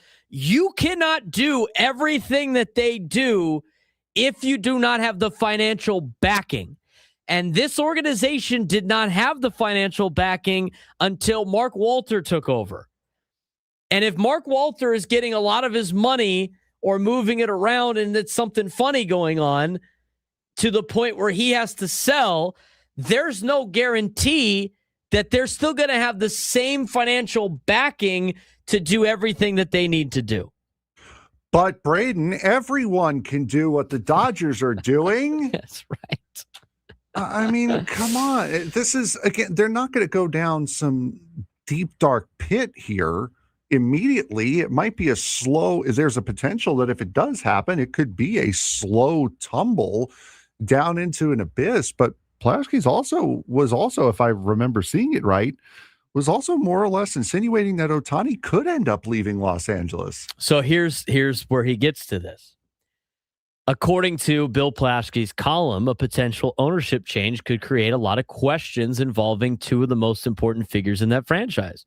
Who are the two most important figures in the Dodgers franchise? It's Shohei Ohtani and it's Andrew Friedman. The column suggests that Friedman could potentially leave if new ownership doesn't provide the kind of situation or incentives he wants. The concern is that the Dodgers could lose the executive largely responsible for building their baseball operation and the owner that made it financially possible for them to do all of these things. Even more so, Shohei Ohtani has a clause that we talked about when he signed the deal that we've talked about a couple of times. He has a deal in his contract that says if there is no continued presence of Mark Walter and or Andrew Friedman, he can opt out of his contract and become a free agent, in which Bill Plaschke's column says Ohtani could have options regarding his contractual future. Walter sells. Friedman says, I'm out of here. Ohtani goes, they're gone. I'm gone. Now, what do you have as a Los Angeles Dodgers organization with a new ownership group that probably have to spend $10 to $13 billion in order to buy the organization? And by the way, now all of a sudden you're going to have to try to match the funds that the Dodgers have been using to potentially to build the team that they have. And you're going to have to figure out a way to bring Ohtani back. And you're not going to have Andrew Friedman. I don't think all of those dominoes are going to fall, but it definitely starts with the first one, which I think is the biggest one, or the most important in terms of falling here, and that's whether or not Mark Walter will sell the Dodgers. We'll see what the pressure is with that in the next couple of months. But Bill Plaschke lays out a very bleak picture. I don't necessarily know how realistic I believe that could be the case, but worst case scenario about this Dodgers organization is they lose the guy that has given them the financial edge to be the team that they are, which leads to the guy that used that money to build the roster is no longer with the organization either, because he leaves, depending on who the new owners are. With those two gentlemen leaving, all of a sudden your best player goes, I'm out of here because my contract says I can leave. And then you have a new ownership group that just potentially have spent $10 to $13 billion to buy the organization, having to come up with those funds. Oh, and by the way, Frank, look at all this money you owe players now down the road because everybody took these deferred contracts. And you're going to have less of it because if Ohtani goes, how many of those Japanese sponsors go as well? Probably a lot. Yeah. I mean, you still have guys like Roki Sasaki there who just went on the IL with a blister. Yamamoto, and Yoshinobu Yamamoto. But a lot of those sponsors are tied to Shohei Ohtani. So there goes another way to be able to pay all those guys. Instead of deferring money, now you're losing that. Now you're changing ownership. You have less money to spend, period. Now you're going to lose Japanese sponsorship to further be able to pay these guys. That is like to me, that domino effect and trail for the Dodgers is the worst level ever. Like that is the worst possible scenario. That's for DEFCON that 5. Yes, for that organization. I mean that's no, that'd be DEFCON 1. DEFCON 1 is the highest maximum readiness, imminent war situation. That would be the worst case scenario for that organization. Would I be upset about that? Probably not. I don't think a lot of people in baseball would be that upset about it. But this could potentially be a massive problem for that organization. Now, as of right now, it's status quo. Nobody's selling anything. Everything's good, fine, and dandy. But I think when you look at it, I think the main thing was, I just think you just assume the Dodgers have been like just dominant for so long. You forget that they weren't like before 2012. They weren't like this dominant team. They were good, right? They had a lot of dark years mixed in there too. But this turned into a way different organization when Mark Walter and Guggenheim took over and made it, we're going to outspend everybody and be super aggressive. I mean, it even said it in the column. You have never seen any team operate like this in the history of baseball. The fact that a new ownership group could come in here and replicate what has been going on, where you don't even know how legit it has been because of now these allegations, I think it's going to be very difficult for them to replicate this moving forward if, in fact, Mark Walter and Guggenheim sell their share of the Los Angeles Dodgers. I put that a low percentage point, but if they do, that is extremely bad news for the Dodgers, and I think Bill Plaschke laid it out in his column this week. Yeah, I mean, that is definitely one of the scenarios, and I think it depends on how far. One, if Jeannie Buss drags this Lakers situation out long enough, she's going to be kicking and screaming with this the whole time. Walter gets desperate enough as the dates for the money start to get closer. There is a real possibility that the Dodgers potentially do go up for sale. It depends on a lot of those. It depends on a lot of external things. And again, this is all relating to his insurance. This is his insurance businesses. This is not a baseball thing. This is not a person. This is not, I saw somebody mention it in the chat. This is not like a Bernie Madoff Ponzi scheme kind of thing. This is all from him and his insurance companies. So there's no real pressure on Major League Baseball. It's not like he was doing anything nefarious or was caught up in something that was erroneously illegal that Major League Baseball would force him to sell. It's nothing like that.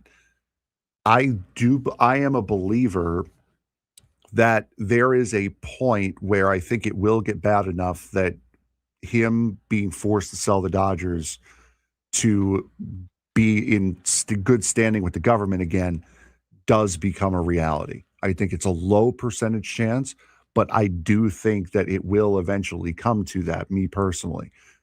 And a lot of those dominoes that Bill Plaschke laid out, if those start falling, those are going to lead to some very, very dark days in the future for the Dodgers. I also think, like, just with this particular situation, I mean, think about, Jeannie Buss is not going to give up the Lakers without a fight. And she's got her two brothers are now part of the, reportedly a part of the Padres organization. Holding this thing up is, this is this is going to be. I just don't know how they're going to come up with $20 billion by the end of the year. I don't know how they're going to do that. They're obviously with a big chunk of that being held up by somebody who's completely unrelated. But that's not even. But the thing is, the Lakers sell for him is not even like a huge chunk. No, it's not even going to be the 12. It doesn't even put a dent in what they owe, including the Chelsea stuff. I mean, come on, like it's going to be interesting to watch. Oh, and by the way, you got a CBA going on too during the offseason. See how that goes. When we come back, Mark Neville will join us. San Diego getting another bowl game or a bowl game back.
New lunchtime hour on the Fan. He's Frank Marchese. I'm Braden Surprenant. It's the Braden Surprenant Show, setting us over on Sports Station 97.3 The Fan. We got a lot of great stuff to get to still on the Braden Surprenant Show, and 2 hours left. Still a lot of guests to get to as well. Talking a lot of different things under the sun. We'll have to get to our sports thread here in just a little bit. But first, we do want to bring on our next guest. Big announcement today in San Diego, and Sports San Diego just keeps getting, they just, you know what they did? They keep going headliner, hit after another. And they got another one, hit another one out of the park with their new announcement that came out earlier this morning at 10 in the morning. And to talk more about that is Sports San Diego CEO Mark Neville joining us on the SDCCU Fan Hotline. It's not Big Bang Banking. It's better. Continue to put out the big hits there, Mark. Another big announcement today. Another great day for Sports San Diego. What was the big announcement today? Yeah, it's been a pretty good week here, Braden. You know, having the NASCAR San Diego weekend coming back next year, and then today we had three announcements. Actually, we first of all we announced the game date for the Holiday Bowl, and that's going to be on Monday afternoon, December 28th, 2 p.m. kickoff.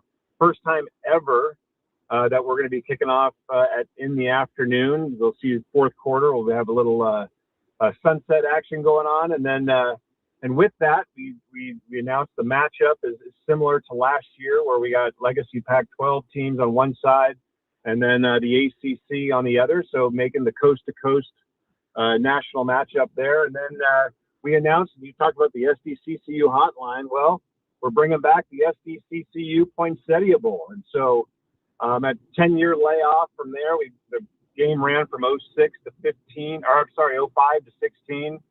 And we're bringing it back. A lot of things were happening in the college football, college athletics world, and a few other things that made it so that it was a great opportunity for us to drive more room nights during a slow period. That game is going to be December 23rd, Wednesday night, 4:30, and it's going to feature the Aztecs Conference, the Pac-12, against the legacy Pac-12. And so really good announcements for those two games. And then we also announced we're on we had a new network partner. We're on the CW, which was very exciting for us. I talked about, we got the Pac-12 and the ACC and CW's partners with those two conferences, and it all worked out. This is something we've been working on for a long time, worked with a lot of groups and partners to make it happen. And for San Diego, the Redcoats are going to be busy this fall, really, with the basketball events we have, and now with the two bowl games. Exciting news, obviously, and there's a lot of different things that happen behind the scenes. I'm sure a lot of stressful days for you, Mark. It's probably a nice little bit of a sigh of relief knowing that you make it to a day like today. But in terms of all these events, I mean, you talked about NASCAR. You guys continue to think outside the box and bring great events here to San Diego. But, with the Holiday Bowl, moving to Snapdragon Stadium, the success it's always had, and the success that you guys had with the Poinsettia Bowl in the past, when did this conversation start again about, let's bring a second bowl game back to San Diego? What was the process like? And, maybe it was something that never, that was never on your radar. On your radar. Candidly, a year ago, it was not on our radar. It wasn't until the college football playoff extended the 12-team playoff, which set everything in motion. And with the LA Bowl going dark and the Pac-12 getting the conference up and running July 1st, San Diego State being in that conference, and again, trying to drive more hotel room nights and economic benefit for the city, it was a natural for us to do this. It was an opportunity that we didn't want to pass up on. How does this process work with the bowl? I mean, it's just fascinating, I think, for a lot of people. I mean, you want to start a bowl game. You got to get in conversation with conferences, pitch the idea.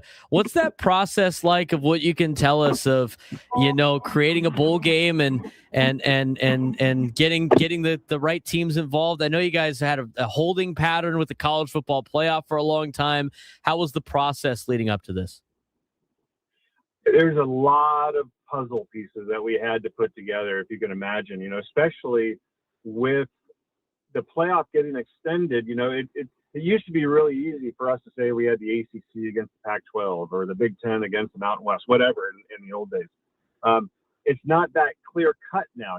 With the Holiday Bowl, we have the ACC on one side, and then it's the legacy Pac-12. So we're working with the ACC, the Big Ten, the Big 12, and the Pac-12 on the matchup. With the Poinsettia Bowl, it's clear cut. We got the new Pac-12 on one side, but on the other side, we have former Pac-12 teams. We can't even say legacy necessarily because Oregon State and Washington State are part of the new Pac-12 on the Poinsettia.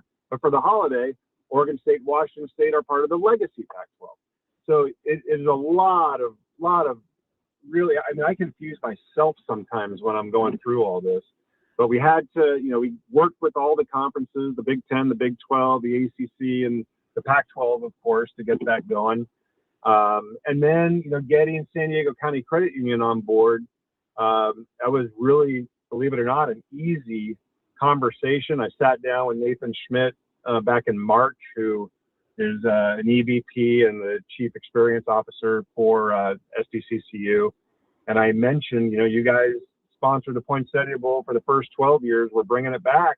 What do you think about a 13th year? And without pause, he said, let's get it done. And so, we're very fortunate. We got a lot of friends out there, and then talk about the TV network too. We had now we have CW doing both bowl games for us. And so that was a big piece of the puzzle. The sponsorship was a big piece of the puzzle. The conferences are a big piece of the puzzle. And so, it took a while. I mean, we really started this conversation, I would say, in earnest in early March. And it took us this long to get it announced. I know you said you confuse yourself on this, but with Washington State, Oregon State specifically, those are teams that do they qualify as the legacy or the Pac-12, or is this a situation where they could potentially qualify as both for the Poinsettia Bowl / Holiday Bowl? So for the Poinsettia Bowl, they are a Pac-12 team. They're Pac-12 teams. They are not part of the legacy Pac-12 because if they're a legacy Pac-12 team, they've already played all the Pac-12 teams and we're not going to do a rematch. Right. So they are part of the Pac-12. Whereas with the Holiday Bowl, they are part of the legacy. So it's the ACC versus the legacy. They could play. So conceivably, I was just talking. In fact, I'm with the guy from the ACC right now.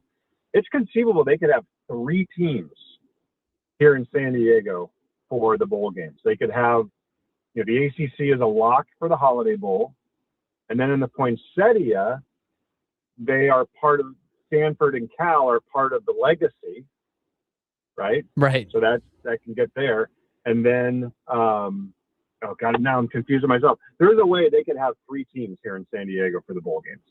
Wow, that's crazy. And so with the Pac-12, the new Pac-12, this is the case just because the new Pac-12 would be playing the legacy Pac-12, so therefore those 2 particular teams, Oregon State and Washington State, would Correct. be part of the new Pac-12. But it's kind of cool because now you're getting it. Yeah, it's a lot of moving parts right now, and I just know, Mark, as a college football fan, you got to be ready for anything at this point in time. You never know what's going to change with college athletics, and I'm sure that even affects you guys on the daily. But it's cool. Obviously, a lot of people still don't fully understand that Sports San Diego is about driving tourism and getting people here to San Diego that are not necessarily San Diegans. I know a lot of people always go, why aren't you doing stuff for the local schools? And you guys have now with some of the new events that are taking place. But I'm sure a lot of people are probably excited that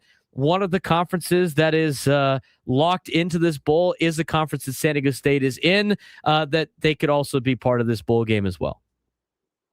And how fun would it be to have San Diego State in the Poinsettia Bowl this year against an old Pac-12 school that could be USC, UCLA, Washington? I mean, it's going to be a great – if San Diego State is in the Poinsettia Bowl, that would be pretty magical. But that said, San Diego, the Pac-12 has a lot of great football schools and a lot of great fan bases.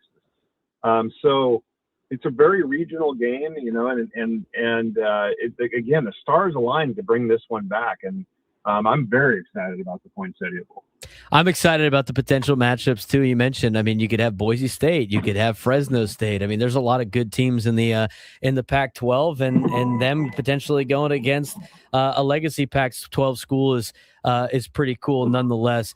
Mark, for a lot of people interested in this, for more information about the SDCCU Poinsettia Bowl or about the Holiday Bowl, where can they start looking for, you know, tickets for the wintertime, and where can they start looking up for more information? It's very easy. Go to holidaybowl.com and poinsettiabowl.com. And just so you know, Holiday Bowl ticket holders are going to have first crack at both the Holiday and the Poinsettia. We are going to go on sale to the public with both games on September 10th. But if you go to holidaybowl.com and poinsettiabowl.com, you can sign up to get the notices that you're first in line to get those tickets. That's all great news, Mark. I appreciate the time. But before I let you go, because I know you're a busy man, you know, the NASCAR thing, I know you mentioned that today, or they had that this week. You had a big week this week. What came about with NASCAR? What was the reception, and how excited are you to have that come back to San Diego next year? That was a really good day. You know, it wasn't 100% it was going to come back. You know, I mean, the decision goes all the way up to the Pentagon on that one. So we knew it was a success. It was a great turnout. The event was first class. NASCAR learned a lot in terms of the production of it. You know, I mean, they got 99% of it right. There's a couple things they're going to fix, you know, it's the food and beverage and things like that. And, you know, Amy Lupo, the president of NASCAR San Diego, is the best in the business. And so to have that coming back late July, early August, that was a big day for San Diego. It's a lot of hotel room nights. It's a lot of commerce. It's a lot of visitation, a lot of eyeballs. Again, I've said it before. I don't think I've ever seen downtown San Diego look as good as it did during NASCAR weekend on television. So yeah, really great news for us. All of San Diego should be happy about that one. Mark, appreciate the time as always. I'm sure we'll have you on in the next couple of months as we start ramping up even more events. I know there's a lot of summer of events that are going on for Sports San Diego, but continue success, continue the good work, and we appreciate everything that you guys do at Sports San Diego to bring some great events here to San Diego. Thank you, Braden. Mark Neville joining us on the SDCCU Fan Hotline. It's not Big Bank Banking. It's better. Big news today. We got the Poinsettia Bowl back here in San Diego. I'm excited for that. I was trying to that was like the Always Sunny in Philadelphia meme where he's trying to figure out what's going on with the bowl games. But a lot of great potential matchups for the Poinsettia Bowl coming up. Yeah, for sure. It's going to be a lot of fun, and to have a second bowl game in San Diego, it's things can only get better from here. I'm glad they got a TV partner. That's always a big stressful thing. Sponsor, big stressful thing. CW, their production for sports has actually been very, very good. So I would not be concerned at all about the CW broadcasting these games. Yeah, I mean, they're going to have games all year, right? They have a deal with the Pac-12. They're going to deal with the ACC. So we're going to have a couple of those. But, I mean, it's good to be Washington State, Oregon State. You can qualify for so many bowl games. There's so many bowl games that you can qualify for. You can qualify for all the Pac-12 legacy games. You could qualify for all the Pac-12 games. I mean, if they win 6 games, Washington State or Oregon State, they're probably going to go to a bowl game, almost guaranteed. I mean, they're not going to be like on the outskirts looking in. They're going to have a lot of different places to potentially go to. So that was good news. The NASCAR announcement was good news. Good week for Sports San Diego this week with a lot of different things happening around some of the events here in town. And that's on top of all the other stuff that you're going to see, right? Like you're going to have the National University Bill Walton Classic in November, the Rady Children's Invitational in November. You're going to have two bowl games coming to San Diego in December. And how about an interesting new kickoff time? The Holiday Bowl's always been at night, like 5 o'clock, 7 o'clock, whatever it may be. Very rarely at 2 o'clock in the afternoon. That's gonna be an interesting start time for the Holiday Bowl. Yeah, it'd be fun, especially for East Coast. You're starting to get getting closer to prime time on the East Coast as well, so you'll get a lot of that audience too. So very nice to see. It's not tucked away, and of course you of course focus on your local area first, but for San Diego to be broadcasted in or around prime time on the East Coast, that is also very, very good for San Diego as a whole. So here's what was announced today by Sports San Diego. They've announced that SDCCU will serve as the title sponsor of the new, or bringing it back, Poinsettia Bowl, as the game returns to the college football schedule after a decade-long hiatus. The 13th SDCCU Poinsettia Bowl will kick off Wednesday, December 23rd at 4:30 at Snapdragon Stadium, airing on the CW network. The Holiday Bowl will be on it's going to be the 47th annual Holiday Bowl, and that will be on Monday, December 28th. It'll be a 2 o'clock start time. And for more information on this, you can go to SDCCU you can go to poinsettiabowl.com. CW is going to broadcast both the Holiday Bowl and the Poinsettia Bowl. Should be a fun time when we get to December of this year. We got Week 0 coming up this weekend, of course, so it's going to be fun times for college football as we get started on the college football season. But when we come back, we missed it in the 11 o'clock hour. We're going to go back and get to our sports thread. We're going to talk about San Diego State a little bit at 12:40. We also have a couple of guests coming up in the 1 o'clock hour. We do have a guest change. CJ Dos Santos, San Diego FC goalkeeper, will join us at 1 o'clock today. Eddie Brown will be at 1:25 to help finish up our show. But still got a lot to get to here on the Braden Surprenant Show. San Diego's number one sports station, 97 through the Fan.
Xfinity, imagine that. All right, we usually do this at 11:45. We were talking about the Dodgers and the Mark Walters story. We just had Mark Neville on. So now we're going to get to what's going on in the sports world with today's sports thread. You know that group chat? The one that's always blowing up with the biggest sports takes, debates, and breaking news? You got barbecue back there, and you didn't invite me? Yeah, we've got that too. Welcome to the Sports Thread, where we break down the top 5 stories in sports, just like you would with your crew. Oh, no! Disaster! What a bad idea! No filters, no silence, just real talk. Speaking of barbecue, doing the brisket this weekend. I have too much stuff on my plate right now, and it's not barbecue, of like trying to get some stuff done. And I don't know how I'm gonna pull it off today. I don't. I make the starting lineup like video for Cathedral's video board, and I voice it and I put it all together and I put music on there. That takes me like hours to do, and it's basically for free just because it's cool for the kids, right? And first of all, I haven't gotten the starters yet, so that's also fun. That doesn't make it any easier. I have to do that today. We play today JV, so I'll be over there. I have a varsity walkthrough at some point today. I still have to go buy said brisket, trim it, and get that thing prepped because I throw that thing on like 24 hours out, and I will be consuming some brisket on Saturday. So I got all that I got to do today. Oh, and by the way, we decided as a coaching staff this week, and I say we, I mean other coaches, I don't really care, that we're going to change the uniform for us. So instead of wearing khaki pants, it's like black and gray, and I forget which one is going to be at home and which is going to be on the road. And I don't have those. So I don't know when I'm going to get that today. At some point, I have pants that are close to that. We're going to try to make this work this week. That would have been some pertinent information to know last week when we had a bye and I had time to go buy pants. So add it on the list. I mean, my like to-do list is just way too high today after the show. What stirred all of that? Gus Johnson saying you got barbecue back there and you didn't invite me. I can't wait to Saturday when I am eating my smoked meats. Just be careful what beef you get, since a lot of it's being recalled right now.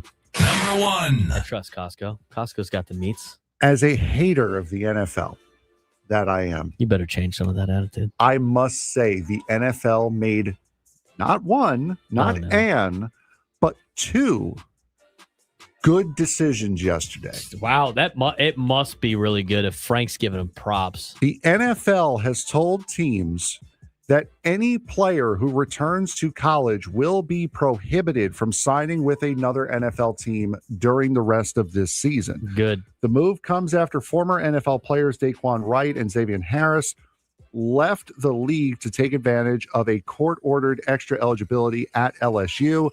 Players cut by an NFL team can still return to college, but will have to wait until next season to return to the NFL. Is it right for the NFL to draw the line, or should players be allowed to move between the two? No, they did the right thing. You're going to let me in? Well, I'm glad you think that. I agree. The NFL eventually does have to start getting involved with this because it is going to eventually affect them, and it's going to affect their bottom line. I mean, they have to start thinking about this for the preservation of their farm system, which is college football, and for the fact that they can't be getting outbid by colleges for players. I mean, they just can't. In this world right now, they're going to. They need to start emphasizing their own rules. They have the antitrust law exemptions.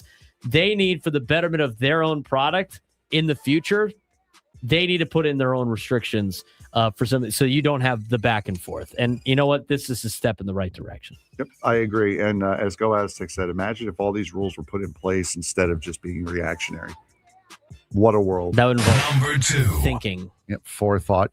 Here's the second thing the NFL did that was good yesterday. The NFL is killing off the Pro Bowl game beginning this season, ending the league's recent experiment with skills competitions and flag football. Instead, 88 players will be selected to the Pro Bowl class in December and invited to Los Angeles for an in-person celebration to recognize the honor. The league says the players told officials that selection itself carries more meaning than a competitive game after the playoffs, especially given the physical demand of the sport. Is eliminating the game the right move, or should the NFL have found a more entertaining way to showcase its stars? And without competition, does the Pro Bowl selection still have the same prestige? I mean, I don't know why they don't just do all pro and then, you know what I'm saying? Like, they could do the all pro thing that they've done for so many years. Just make that the award. I don't know why you don't have to showcase players anymore in the era of social media. You don't. Everybody knows who these players are. Everybody sees them every single Sunday. Nobody's going to go to these Pro Bowl activities. I don't think anybody really wants to see him play dodgeball. I mean, I think it's fun, but the main thing of all-star games is eliminated now. Like, there's no all-star games are a thing of the past. It just doesn't work with this day and age of fan, this day and age of athlete. The NFL is doing the right thing of just getting rid of the game. If they want to have like a showcase where everybody's at, they're going to have to come up with something else. But I think for the most part, most of the athletes don't want to participate in it. The fans aren't going to really enjoy it that much. And for how much money you charge these guys to watch this stuff, there's no way they're going to want to do it on a consistent basis. I think it's the right move. And I wouldn't be surprised if more American professional sports leagues follow suit. Especially in sports like the NFL and the NBA, where people blatantly do not try and blatantly make a mockery of the game while they're playing it. Right. Definitely get rid of it. Number 3. The Big 12, your Big 12, has unanimously voted to ban professional athletes from returning to college competitions in all sports. The rules applies to athletes declared for the professional draft, are now on a professional roster, or have signed a contract with a pro league. The move follows similar decisions made by the Big Ten and SEC after former NFL players Daquan White and Xavier Harris attempted to return for the colleges. With multiple conferences now banning former pros, is college athletics finally putting a stop to the eligibility chaos, or are these conferences simply creating another legal hurdle? I think they're finally taking a step in the right direction. That's for sure. I mean, thank goodness. Most of these conferences, I still, until the NFL came up with their rule of like, we're not letting you guys sign these players that go back to college. I believe the Pac-12 should allow these guys to play. I mean, make it an even playing field. But yeah, start reining in some of this chaos. Otherwise, you're not going to have a sport to go back to or a sport to make money from. Finally. Agreed. Number 4. Do you want the NBA or soccer here? Do I need to answer that question? Well, it's the last one. National Basketball Association. Okay.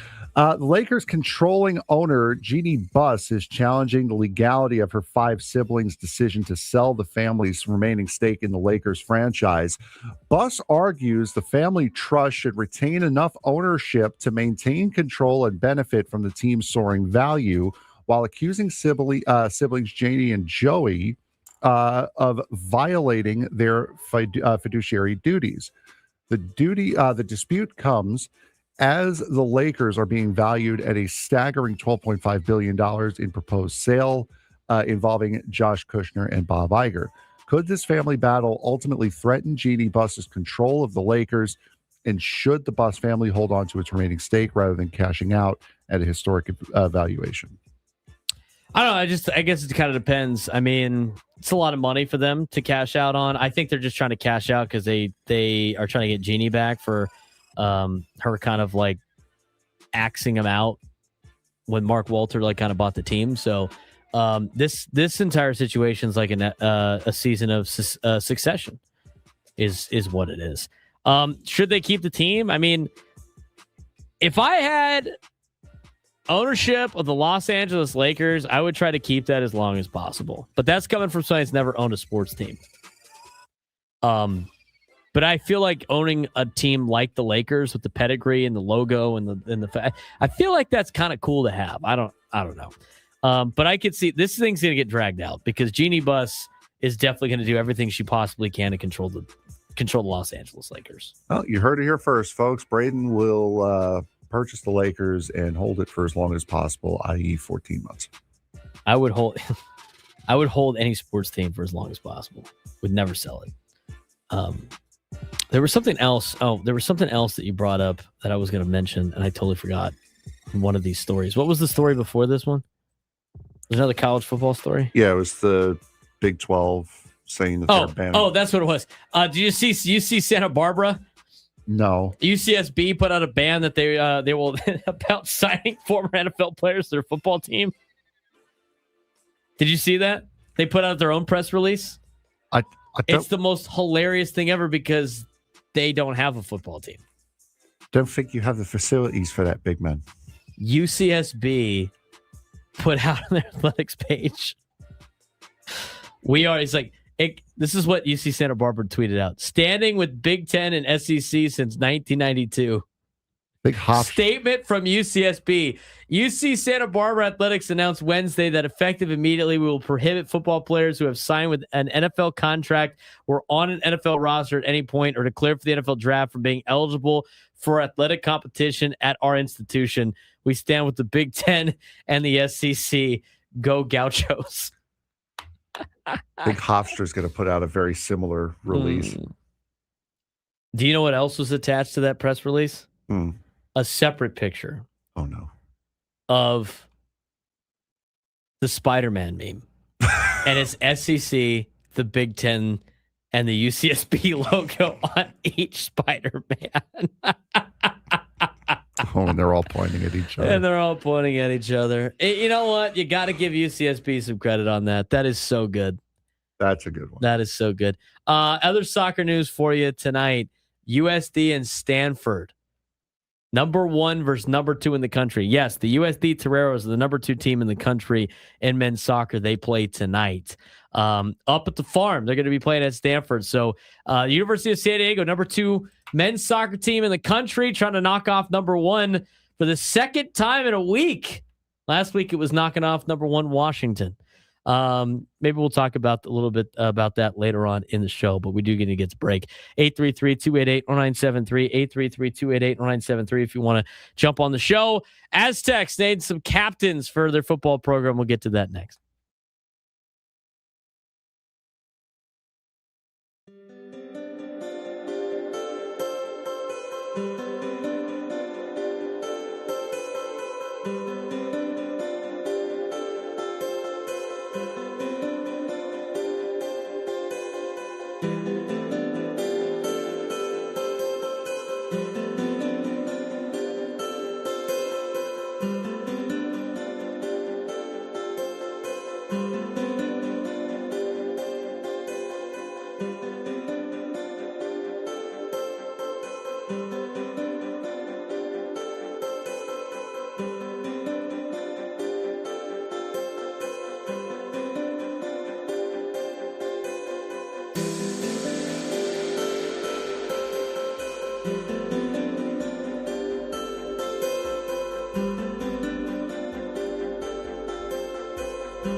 We talked about we played some Jeff Passan for you earlier on the show.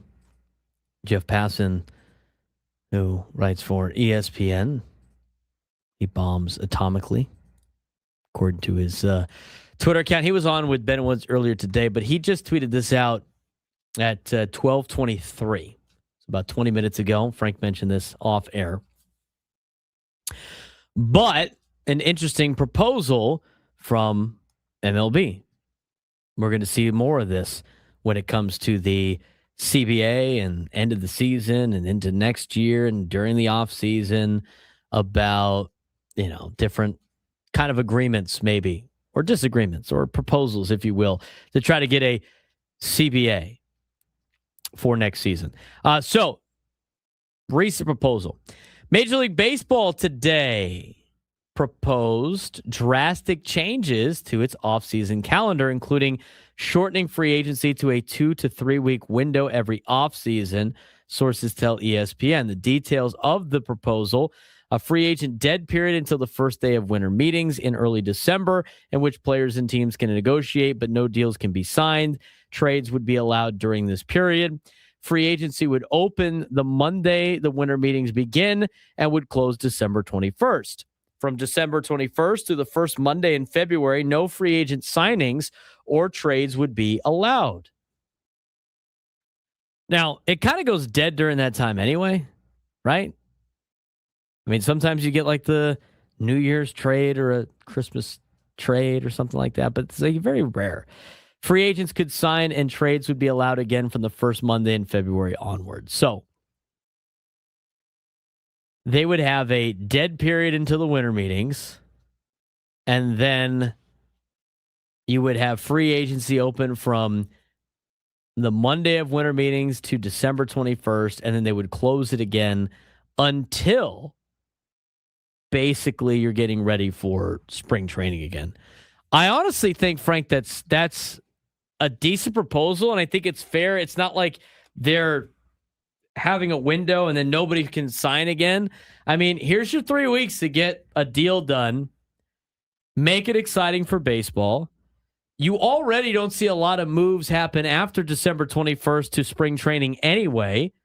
And then when right before spring training starts, here's a new window to get signings done. I know the Players Association is going to say no to everything anyway, but I don't mind this proposal, to be honest with you. When I hear about the proposals from Major League Baseball about creating windows for free agency, I always think, well, you can't make it where it's only 3 weeks where they can actually sign, and that's it till the season. But I think this is a very fair way of like, hey, you have some time before the winter meetings at the conclusion of the World Series. Here's your 3 weeks in December, and then they cut it off for the holidays into January, which goes cold, and you fire it back up again right before you go to spring training. Yeah, I mean, if anything, you can go another step forward and say the last day to sign for that window is the winter meetings. So this way you create even more buzz around the winter meetings than you normally do have, because a lot of deals are going to go down. A lot of guys are going to wait until the last second to sign. So that puts even more emphasis on the winter meetings before free agency gets shut down for the holidays in January. And then it's all about, you get a month before spring training and everything kicks off again. And I think that would probably be a very good way of doing it as well.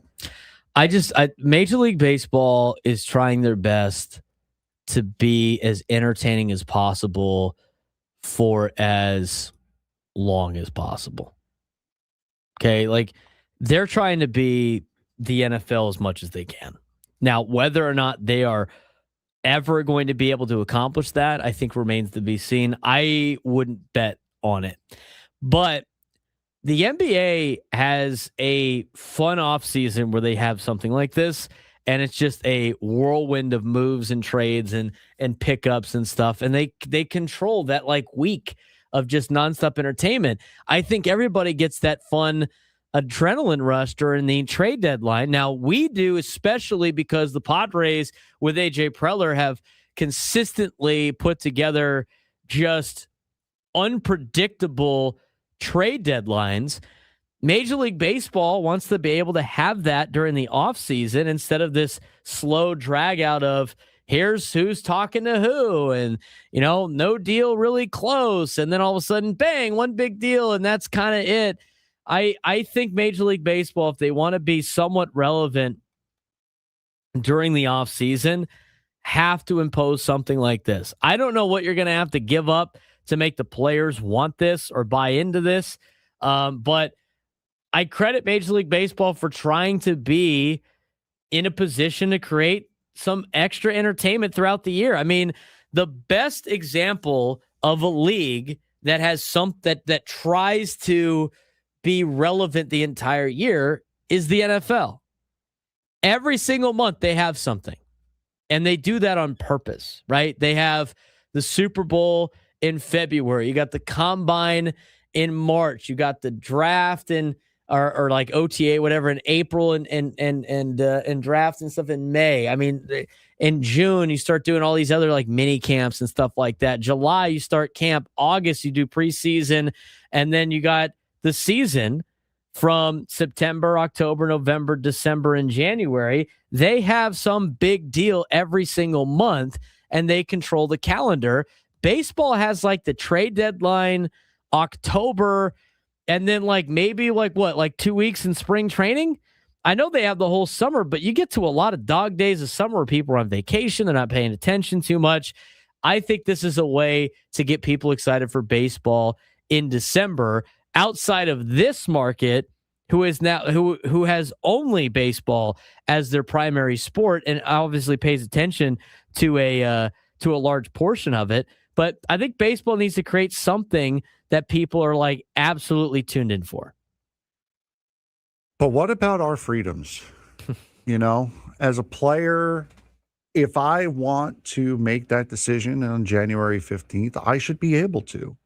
What about my freedoms, Braden? What about those? Have you thought of the little guy? I have. Have you even made a consideration for the little player that's trying to decide whether or not he wants to make $350 million or $370 million? Why can't that guy, why can't the little guy, the guy who has the most sway in Major League Baseball, why can't he decide on his own timeline when he wants to play for a certain team or not? Well, you can make those decisions working in a different industry. You don't have to play Major League Baseball. But I'm good at it. What does that mean? You're only good as somebody thinks you are. Someone is willing to pay. I think that's necessary for baseball. I don't know how they're going to get this done. But with a lot of these proposals, I've actually liked a lot of things that both sides have put out there in terms of making the game better and making it more entertaining for the fans. Yeah, and we all knew that the big thing, the big posture was the salary cap. That was it. And a lot of the guys you had a feeling that they were going to agree on everything, but the one big sticking issue you knew was going to be the salary cap. And so you're going to see that. You're going to see compromise. You're going to see good statements and good points made and good proposals made on each side. It's just that one thing, and it is the biggest thing about this CBA. We're gonna have a couple of guests here in the 1 o'clock hour. We have a couple of minutes. More people keep DMing me about this TCU situation with the reporting, and everybody's so upset. Like the reporters are so upset about this. But here's my thing about this. Don't be wrong. But here's the other thing.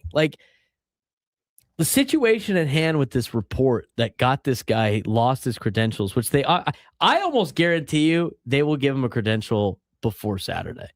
I feel like they're going to work something out. Wouldn't surprise But me. all of these scribes are so upset about this. It's like if you wrote something that you got as a source, which was from a unverified Instagram account spewing what they thought happened in a locker room, and then you come to and then blaming the coaching staff for an assault in a locker room. And then you put that in an article blaming a coaching staff for basically negligence for what happened in a locker room, to come to find out that that source is fake, didn't know anything about the issue, and the person that got kicked off the team's family said that guy is erroneous, to then sit there and be like all upset that TCU said, you can't be saying these things and have access to our team. I don't know what to tell you. I know. What is it? Get over it. That's really it. Get over it. I know.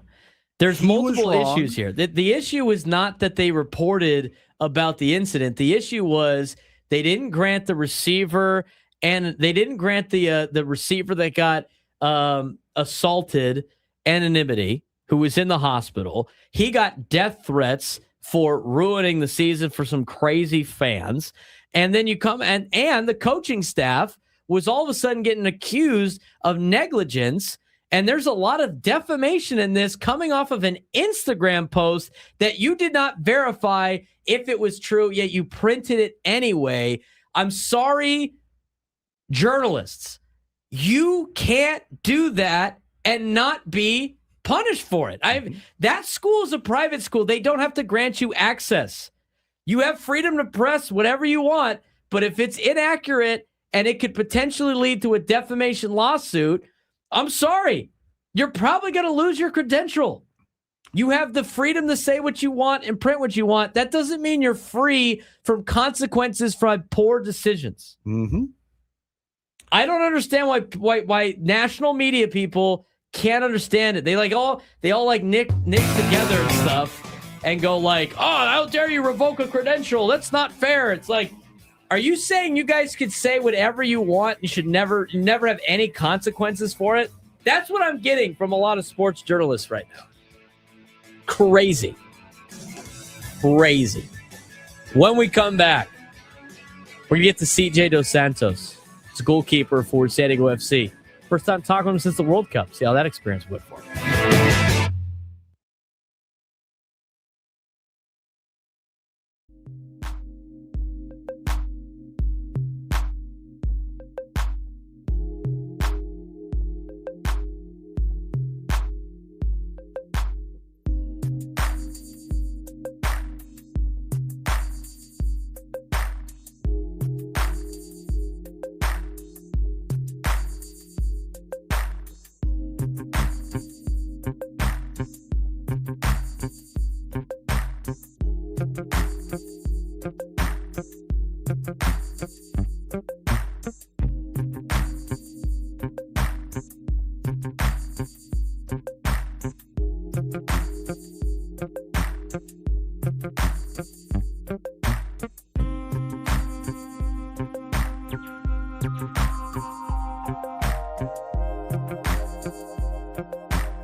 87.3 The Fan. Should be having CJ Dos Santos on here momentarily as we start the 1 o'clock hour. Eddie Brown will be on with us here in just a little bit as he gets people right now. Now we're in fantasy draft week. I got a draft today. My next draft will be the Sunday of Labor Day weekend.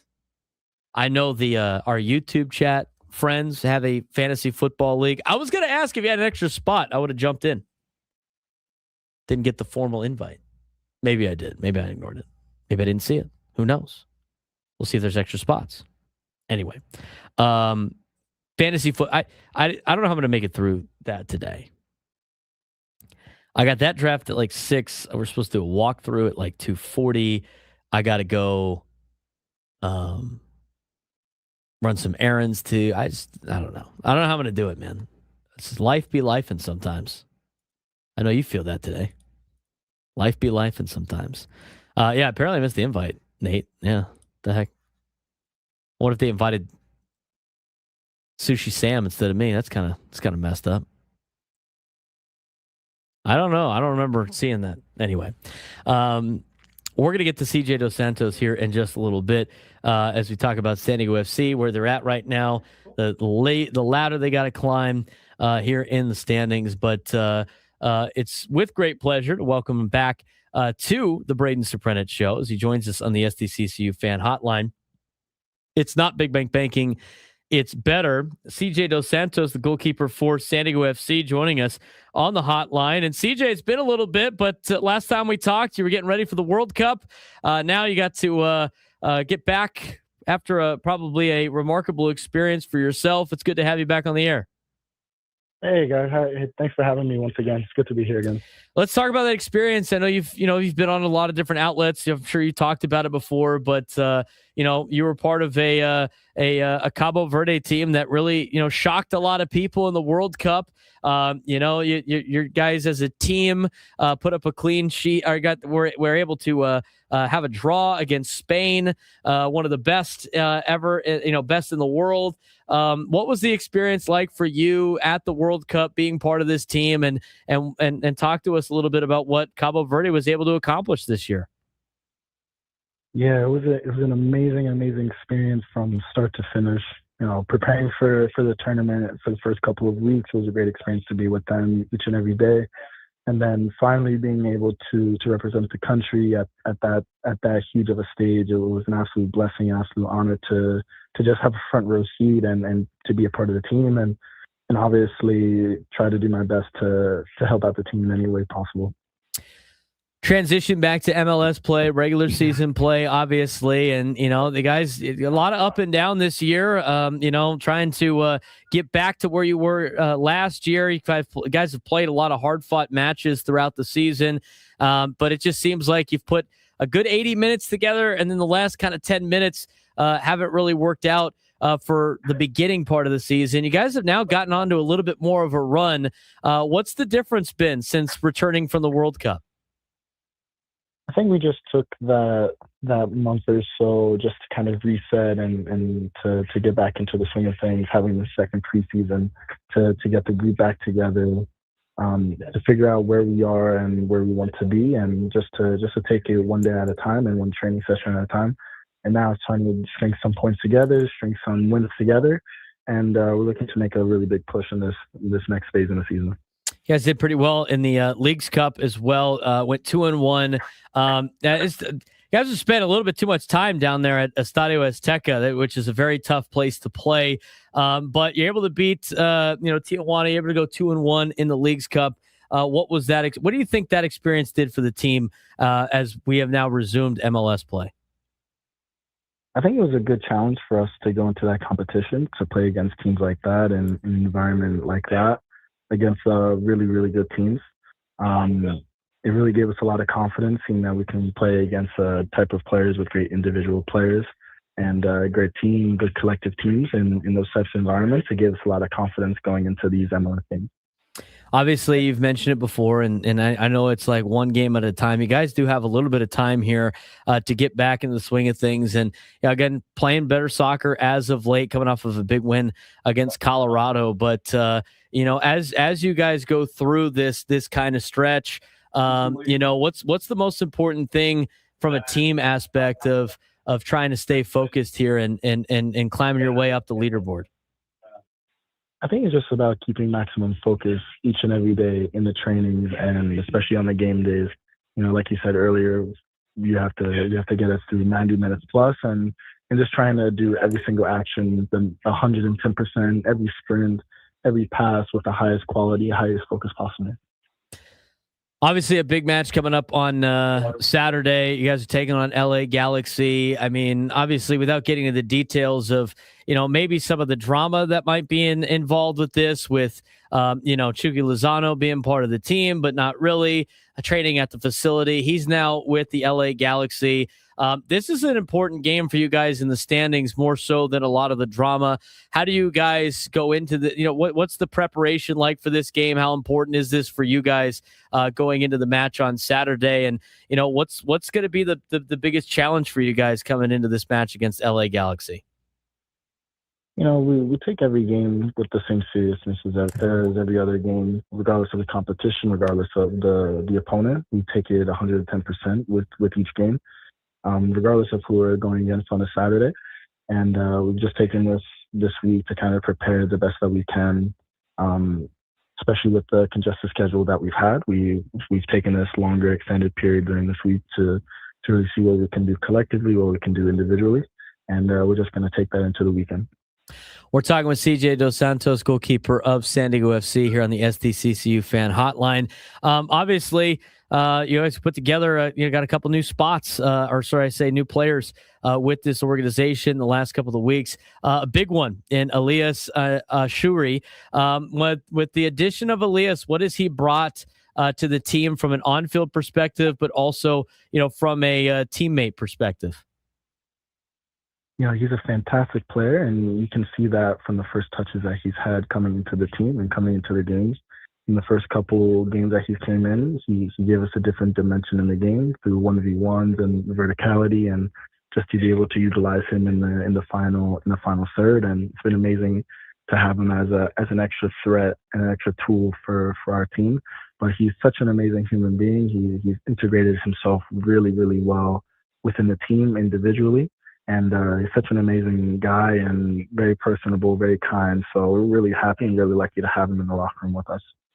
You guys have had a lot of young players step up as well, and Mikey Varas has given them opportunities, and they have made the most of said opportunities. What can you say about the next man up kind of mentality of getting some of these young guys opportunities, but then a lot of them capitalizing when they have gotten some field action?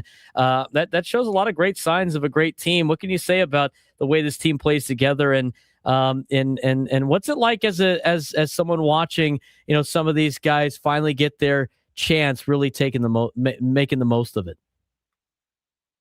You'd love to see young players and players in general getting opportunities, and it's a really amazing thing to see these types of players wait for their opportunity to come, and then it's even more amazing to see them take advantage of every opportunity that they get, whether it's 5 minutes, 15 minutes, or 90 minutes. They give everything for the team. They make big plays. They step up to the game. They make a difference in the game whenever they come off the bench. So we're really happy to have everyone contribute to this season. Well, still got a little bit of a ladder to climb, but you guys are playing a lot better soccer as of late, and I appreciate the time, CJ. Good luck this weekend. Look forward to talking to you again. Thank you very much. Thank you guys for having me. CJ Dos Santos, San Diego FC goalkeeper, joining us on the SDCCU fan hotline. It's not Big Bang Banking, it's better. And Frank, I mean, we're talking about this San Diego FC team. Beginning of the year kind of struggled, but playing a lot better as of late. Had a big win against Colorado over the weekend, but this is setting up a very important match against the LA Galaxy coming up this weekend, where you have some maybe emotional play involved. You have the Chucky Lozano situation, but ultimately the biggest reason why this is a huge game, you're tied with LA Galaxy right now in the table with the same amount of points, and you're going to be right there competing with them at the end of the season. And this is direct competition for a playoff spot. Yeah, it is. And you guys are very, very close. They are very tight with each other. 1 point off. Yeah, and they're going to continue to be that way. This is a very different LA Galaxy team that you saw last year. Remember, I think it took about until this time last year before the LA Galaxy got their first win, and that was coming off an MLS Cup championship the year before. So this is a very different LA Galaxy club that you're going to be seeing come into Snapdragon Stadium this weekend. One that is going to be a lot more competitive, a lot more like their normal selves as compared to last year. And I was there for the match last year. Both matches were very, very dramatic, especially the one here last year. Of course, getting your first win against the reigning defending MLS Cup champions in franchise history in the first game in the history of the franchise is absolutely massive. But the game here came down to the final couple minutes last year as well. And that passion was really shown, spilled into the fans, spilled into the crowd at the end of last year's game, unfortunately. So let's try to avoid that. But these are two very, very competitive teams with two very, very competitive fan bases. And it's going to be a very, very fun time this weekend. How do we think the Chucky Lozano situation is going to play out? He's going to play. And I have a feeling that he is going to play. I have a feeling he's going to be solid. He's going to be the Chucky Lozano that a lot of people expect him to be, especially with the fact that he has not played at all this year, did not play for San Diego FC at all this year, did not play for Mexico during the World Cup, didn't get the call. So he's fresh. He's ready to go. And depending upon how well he's learned the LA Galaxy system, he may thrive, he may not. That's just the way it is. And again, it is not time to sit there and overreact and say, oh, well, this is why we should have had him here. As I've said many, many, many times over the course of this season, the problems that San Diego FC have had over the course of this season would not have been solved by Chucky Lozano playing. They would not have. So the San Diego FC, great job by Mikey Varas to stand on business and do what he felt was right for the club at whatever detriment it came. I support that decision. I like his decision there. And if he runs through you, then he runs through you. But ultimately, I think what Mikey Varas did by sticking to his guns in the Chucky Lozano situation will be more valuable than one game or one or two matches for the LA Galaxy. He's played in three games for LA Galaxy this year. He's played 122 minutes. Has had one shot on target, one yellow card. Again, still trying to figure out the system and playing with the Galaxy. But I would imagine it'll be a pretty emotional game for Chucky Lozano on Saturday night. Yeah, it's going to be a very emotionally charged match. We're going to have Elias Achouri on tomorrow now. We were supposed to have CJ on tomorrow and Achouri today. It's going to be we flipped it. But yeah, I mean, it's going to be emotional for all involved. Chucky Lozano is going to want to show San Diego FC why they should not have let him go, why they should have maybe given him another chance. San Diego FC fans are going to be invested both ways. They're going to want to beat him, and they're also going to want to point to, see, this is why we shouldn't have let him go. And of course, the LA Galaxy fans that are going to come down are going to want to shove it in your face if Lozano plays well. So it's going to be a very emotionally charged game, no matter what the result is tomorrow. It'll be interesting to see. We'll see if San Diego FC can get the W. The more important thing, of course, is, and just knowing this, like Mikey Varas, he's going to be locked in on winning because of this. They need to win in the standings, and this is a team that is directly competitive with you in the standings. And I just think a Mikey Varas led team so far has had that edge and had that, one game at a time mentality. I know it's a cliche. I know it's coach speak, but when you watch these guys play, they're locked in on that one game. That doesn't mean that they're going to have success every time. Obviously, they've had sometimes they've had some success and sometimes they haven't this year. This year's been a lot more of a challenge, but honestly, like this year's the year that I thought they would potentially have last year. Yes. I honestly do. I mean, I think last year was kind of like almost an anomaly, if you will, but and they showed great poise and leadership, but like last year was totally unexpected. Whereas like this year seems a little bit more like last year. And if they had this season last year, I think people would be like still excited about San Diego FC. Like, hey, look, they're right there in the playoff spot. I mean, they're an expansion team. And how many times did we talk about this during the offseason that year two for expansion teams are usually not nearly as exciting as year one if year one goes extremely well. And I think San Diego FC is dealing that with that right now. Plus, they've played in some Leagues Cups. They've played in some, other, what was it? The CONCACAF Champions. The Champions Cup. Yeah. Champions Cup. I mean, they've played in a lot of extra soccer. Plus, it's an interesting calendar year with the World Cup and everything going on. So, that, and you also have next year is probably not going to be as entertaining because, again, next year is going to be that abbreviated year before flipping onto the European calendar where you're starting the season now instead of starting it in February like the MLS does. So it's this year one was crucial. This year is a solid season. Next year is going to be a dud, but it's going to be a dud for all of MLS, not just for San Diego FC, because it's going to be so abbreviated and so short. And then it's the long layover before you get to the new schedule. Yeah. What, that start next year or the year after? I think it's the year after. That's when you're going to have like just a ton of soccer, right? No, I think there's. You have like that. It's going to be like a very short break, and then they're going to be back. If I remember right, they're going to do like a 6-match kind of quote unquote season, somewhat, and then it's going to get into the for realsies this time now. So it's transitioning. The MLS is transitioning from a summer sport to a winter sport, effectively. Right. I just remember there was going to be like a lot of soccer and then not a lot of soccer. There was going to be like some type of weird break like that. We'll talk about that maybe with Drake tomorrow. When we come back, we got to get to Eddie Brown. We're going to talk some fantasy football with you. We're going to lock back into Padres baseball to finish up the show. Still a lot to get to here on the Braden Surprenant Show. Standing as Sports Station 97 through the Fan.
Broadcasting live from the Bill House Studios, we know how. He's Frank Marchese. I am Braden Surprenant. This is the Braden Surprenant Show. Live and local each and every day from 10 to 2 on San Diego's number one sports station, 97 to the Fan. We're going to be talking Padres baseball again when we come back. I got to say, this is I don't know. I don't have time for this. In the amount of time, Sammy Lev was here today, right? Sammy Lev was here today. He was here this morning, okay? And, he kept going to the glass and pressing his face on the glass and, just trying to distract Frank like he always does. And, in the meantime, he should have been getting his fantasy notes together because we got a text. Like last night, I asked about the keeper rules as a reminder, and I said, you had to draft them 5th round or later the previous year. He had to be on your team for the entire season, and you couldn't pick him more than 3 years in a row. I literally have that in text. And then in the process, people trying to figure out where they're drafting. People are trying to figure out whatever their deal is. Tony's like, please announce your keeper, yada, yada, whatever. He's got to input it manually. Sam goes, what are the keeper rules again? Bro, just scroll up. It's right there. I replied to my own text to Sammy. I'm like, read the text, Sam. Read the texts. And then he goes, well, how do I check where I drafted the guy last year? Oh my God. This guy came in second in this league last year. It's all you need to know about fantasy and luck. Amazing. Eddie Brown doesn't need luck to win his fantasy leagues. Eddie Brown knows how to look up last year's draft. Eddie Brown knows his keeper league rules. Eddie Brown is our fantasy football guru. He joins us on the SDCCU fan hotline. It's not Big Bang Banking. It's better. Eddie, what's going on? Getting ready for draft season, I would imagine. Hey, Braden. Yeah. I definitely wouldn't turn good luck down, though. No, definitely not. I'm a part of that as well. Got to know your keeper rules, Eddie. I mean, that's got to be, one of the rule 101 before you get into your draft. And we've talked about this before. We got our draft today, and I'll ask you a couple of draft specific questions in a second. But one of the rules is that, and rule of thumb in the Eddie Brown book of how to have a good draft is probably know the rules of your league, I would imagine. Yes, but I also let me see. I started playing fantasy football back in 1997. I don't think I've ever been in a league where everybody did know the rules. So that will be the first time next time I'm in a league where everybody's up to date with rules and the inner workings of the league. All right, so I got, keeper leagues are interesting, obviously, for a lot of people that might not know what a keeper is. That's usually keeping a guy on your roster for the next year. There are players that are probably good keepers. There are players that are probably not good keepers. I mean, how do you address the keeper situation going into a draft? I'll tell you our rules in a second, but, when it comes to keepers, I think a lot of it is the rules, Eddie, but just because you have a really good player from the year before doesn't necessarily mean, depending on the draft position, you want to use them as your keeper, right? Right. I mean, the first and foremost thing I think about is the value. So one, is he going to repeat? Obviously, if you're thinking about keeping him, is he going to repeat what he did last year? So that'll answer your question right away if it's a no. Second, if you do think there's a good chance he's going to repeat, then it's like, well, okay, what's the price tag? Because last year you obviously you got him at probably a lower rate than what you're going to have to pay for him this year. So what's the gap in between what you paid for him last year, what you think he's going to do, and what you're going to have to pay for this year? I got one. All right, so our keeper league rules are: got to draft him in the 5th round or later the previous season. He has to be on your team the entire year, and you can't use him more than 3 years in a row. I drafted Drake May in the 9th round. I know you can get quarterbacks in the middle rounds. Is Drake May a solid keeper position, thinking about the 9th round compared to where he's going right now in most drafts? Yes, I think so. I think he's probably a top 3 quarterback. I mean, the only guys I'm thinking that are probably universally going ahead of him is Josh Allen, Lamar Jackson. Maybe people are considering Burrow, but most people probably have May ahead of Burrow. So yeah, I think he's a pretty solid pick that high. So just for people that are driving around maybe and listening to talking about the value, who are some players that, and I'm kind of putting you on the spot here, but who are some players that weren't drafted very high last year that are getting drafted very high this year that would kind of fit some of the keeper rules of value that you were explaining? Well, excuse me, that is a good question. Let me see. Guys are going higher this year as opposed to last year. I think, probably some of the younger, obviously the rookies are guys that, the guys that stepped up last year and that had big years. I think I look at somebody like Marion Hampton probably, depending on what you think of the Chargers offensive line. I think he's a guy who can make a big leap forward in his second season. I think I'm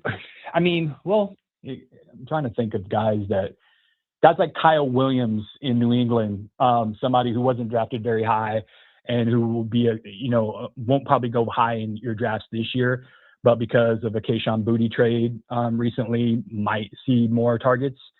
That's another player I would look forward to.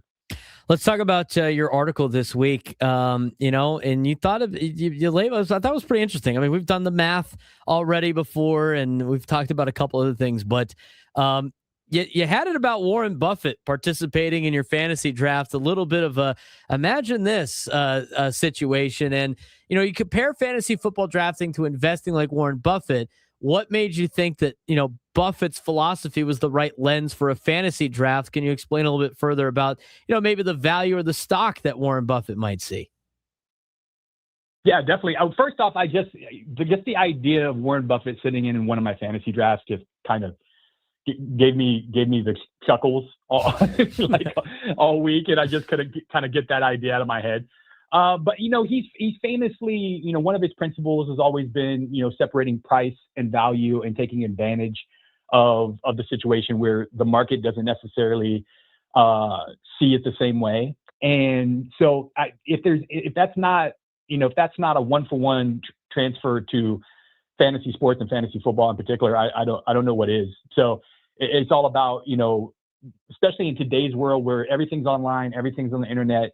You can actually see average draft position in all these, multiple drafts, and you can get an idea what your league is going to be, focused on and everything like that. If you can determine that there's value somewhere that, that's lower or that's higher than where a player is going, then you have an inherent advantage in your draft. And so when I connected those dots, I was like, oh, this is a good way to explain it. Let's talk about the running back strategy. I mean, you say running backs are back in a big way in 2026, but you also warn against blindly following the crowd, which you definitely see in drafts a lot of the time. Somebody takes a kicker, then you got 5 kickers off the board and the next 5 draft picks.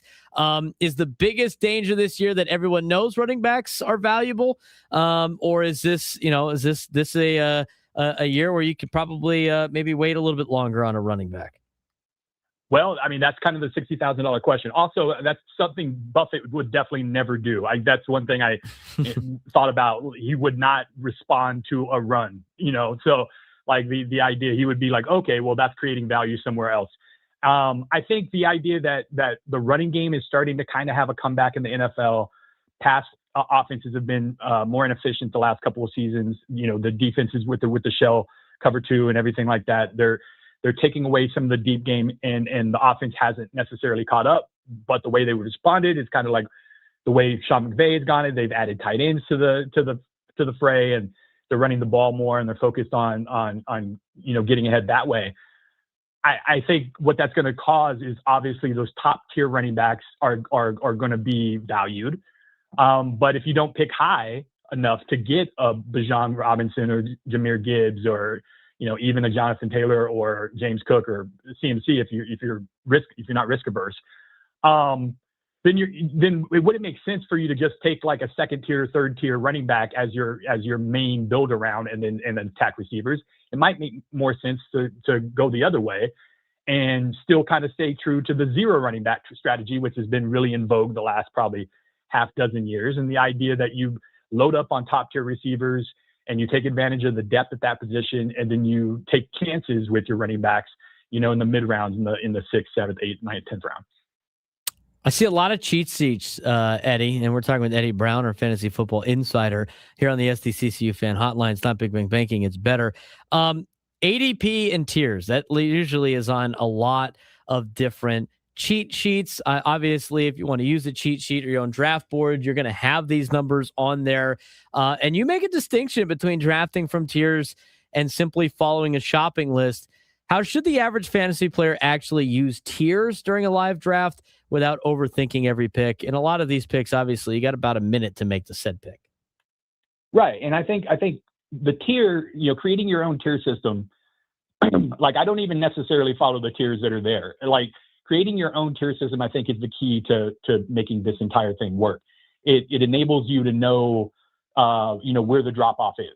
So if there's 4 or 5 running backs still there available that you like, that's going to be that at least one of them is going to be available at your next pick, then it makes more sense to go a different position.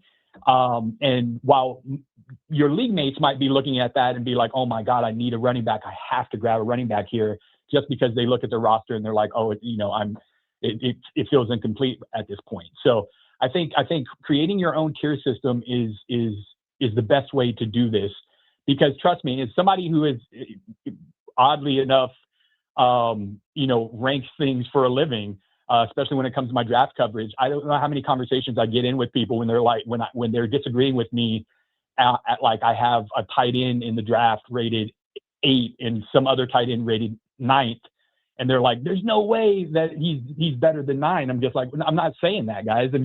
There's something that's a little bit better, but they're probably going to get drafted in the same round. You know what I'm saying? So I think that's a better way to look at how we rate these players in general, as opposed to just list. Last ditch second fantasy draft advice before we start talking about, obviously, regular season ads and everything like that. I mean, you've given us a lot of advice so far, but for people that are making drafts and doing drafts this weekend, what's the best advice that you would give them going into the weekend? Just load up on injury information, not just guys who've gotten hurt recently, because some guys are, maybe, tweaked a hamstring, but they're fine for the regular season. Some guys might go a little deeper, but also guys try to figure out when some guys are coming back, like somebody like Zach Charbonnet. Everything I understand, he's probably not going to be ready until October or November. Well, that probably gives a player like Jadarian Price a long runway to kind of secure that job before Charbonnet comes back. Not that he's not going to be involved, but if Price, takes the job and runs with it, then that's going to be a pretty big advantage for him. And right now, his ADP, I think he's getting drafted outside the top 20 running backs. So it's a big advantage to kind of dig into that information and try to help you, when you are creating your own tier system. That's a good way to drill down on. Eddie, we appreciate the time as always. Look forward to talking to you again in the near future, and good luck on all your drafts, whether they're this week or you've already had some, whatever. Hopefully you draft well. We'll talk to you next week. Yeah, you as well, Braden. Take care. Eddie Brown joining us in the SDCCU fan hotline. It's not Big Bang Banking. It's better. When we come back, talk about the Padres and Rays for a little bit as we dive into Padres baseball to finish up the show. Chris Ella from Gwynn and Chris. Weekdays at 4 o'clock, we play a trivia game where you get a leg up by just calling in. Prizes, fun.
for weekend action. We'll have a full high school football preview tomorrow.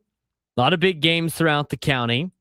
We will also have a special guest from San Diego FC. We will also be talking to Drake Hills for the final time on the show. We'll explain more about that tomorrow. We will also be talking about Padres baseball as they get ready to take on the Tampa Bay Rays. We have so much to get to, and maybe I'll recap how my team auto drafted tonight because we're doing the fantasy draft in the middle of my high school football game, but that's neither here nor there.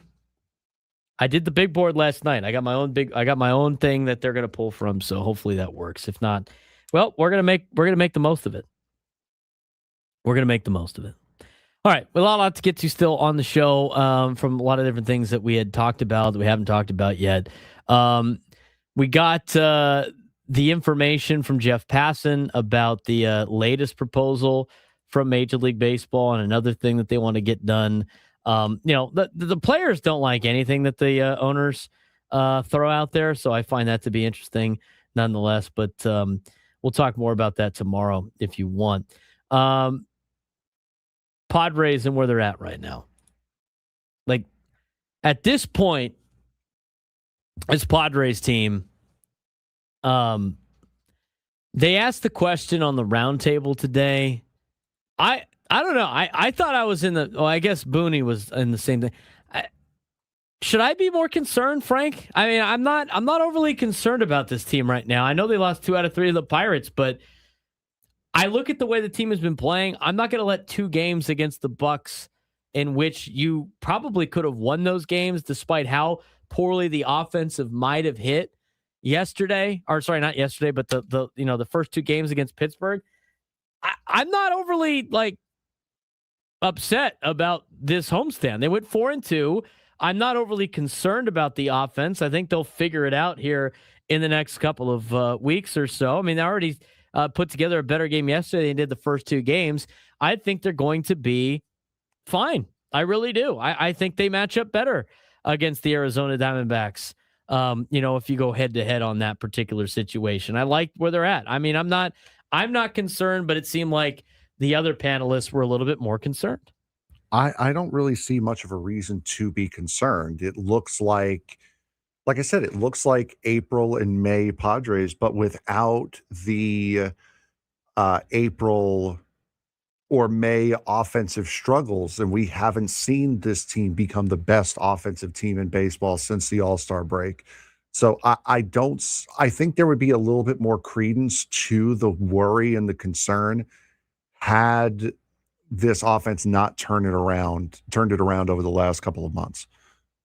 But since they have, I really don't see it as more than a bump in the road. And again, those weren't games where you were completely out of it. It was a 3-2 extra inning loss and a 1-0 loss on a freak home run given up by Mason Miller, who hadn't given one up since August 5th of last year.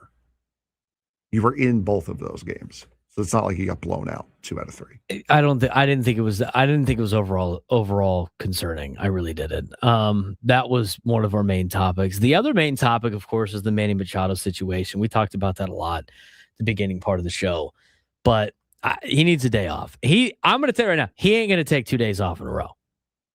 Like do you see that ever happening with this guy? Unless he is absolutely injured and he doesn't want to go on the IL because he didn't do that last time, that would be the only time that he is going to me, take 2 days off. Later in his career, maybe. I mean, that's still a few years down the road. I would not mind not seeing him play on Friday just for the rest factor. He would get 2 days off, which would be great. Yeah, like I told you off air, I would, if I were Craig Stammen, I would say, okay, cool. We've landed in Tampa. This is on Wednesday night. Manny, you are going to get a drive. You are going to get a chauffeur for the 4-hour drive to Miami. You are going to go home. You are going to rest with your family. And we are not going to see you again until Saturday. End of discussion. Go home, recharge, do what you have to do, and we'll see you at the Trop on Saturday. I don't even think you really have to do that, to be honest. But like to me, no, I would go a little over the top with You're it a just to little get over him to go and agree to it. all right. So over the course of basically the next month, I'd give him the day off tomorrow, but who knows if he actually takes the day off tomorrow as they play Tampa. I think you give him the day off Wednesday against Cincinnati, which would give him a day off before, a scheduled day off on Thursday. I think you give him the day off against Washington the next Wednesday, and then you have another day off. So then that's 2 weeks in a row where he's gotten 2 days off each week, considering the scheduled day off. So you're only taking 2 games off at that point. And then I think you give him the Sunday off against Miami. That gives him that he misses a total of 3 games, yet he gets 6 days off in the month of September. You're still playing all 3 games against the Yankees, who are a better opponent. You're still playing all 3 games against Arizona and Los Angeles at the end of the season, like the 6 games in a row. To me, that's how. Yeah, and he would, if that's the case, he would have not played in 6 of the total amount of games this season, because he's missed 3 games so far this year. That would be 3 extra games that he misses. So instead of playing a 162 season, he plays 156 games for the Padres. I think that's a win-win for like the Padres and him. And maybe like hopefully they just take care of business over the next couple of weeks and put themselves into a better position where they don't have to worry about not making the playoffs. And maybe you could give them a couple of more days to rest up. But you have 3 scheduled off days starting next week. You got the one today. And if you go off of that, I think you do the early game in Cincinnati on Wednesday. I think you do the following Wednesday against the Nationals. And I think you do the Sunday against the Marlins as the 3 games that he misses. Let him play in all the other ones. If you want to get like an extra day, I mean, you got to play, a handful of games in a row, going to San Francisco and Colorado and then hosting Miami. Maybe you get him that Thursday off, the 4th game in Colorado, because the Rockies aren't very good. You shouldn't have to use Manny Machado in that instance. But to me, like if you get 3, you give him those 3 days off, he'll have 6 total days off in September. He'd be having 2 days off a week for 3 weeks almost in a row. I think that's going to put him just in a way better place. Yeah, get you ready for the postseason, because you saw how the season ended for him last year after being so hot and having such an uncharacteristic April for him last year in his scorching hot start, which he never has. Then see it turn into just rolling over, double plays, getting into outs, making mistakes at the end of the season and into the playoffs. That's not something you want to repeat. So yeah, try to get him as many days off as you possibly can. And like you said, manipulate the schedule to your benefit as often as you possibly can. I think that's probably the best plan of attack. We'll see what happens. I mean, I don't think he sits out tomorrow. I'd like to see him sit out tomorrow, but I don't think he does.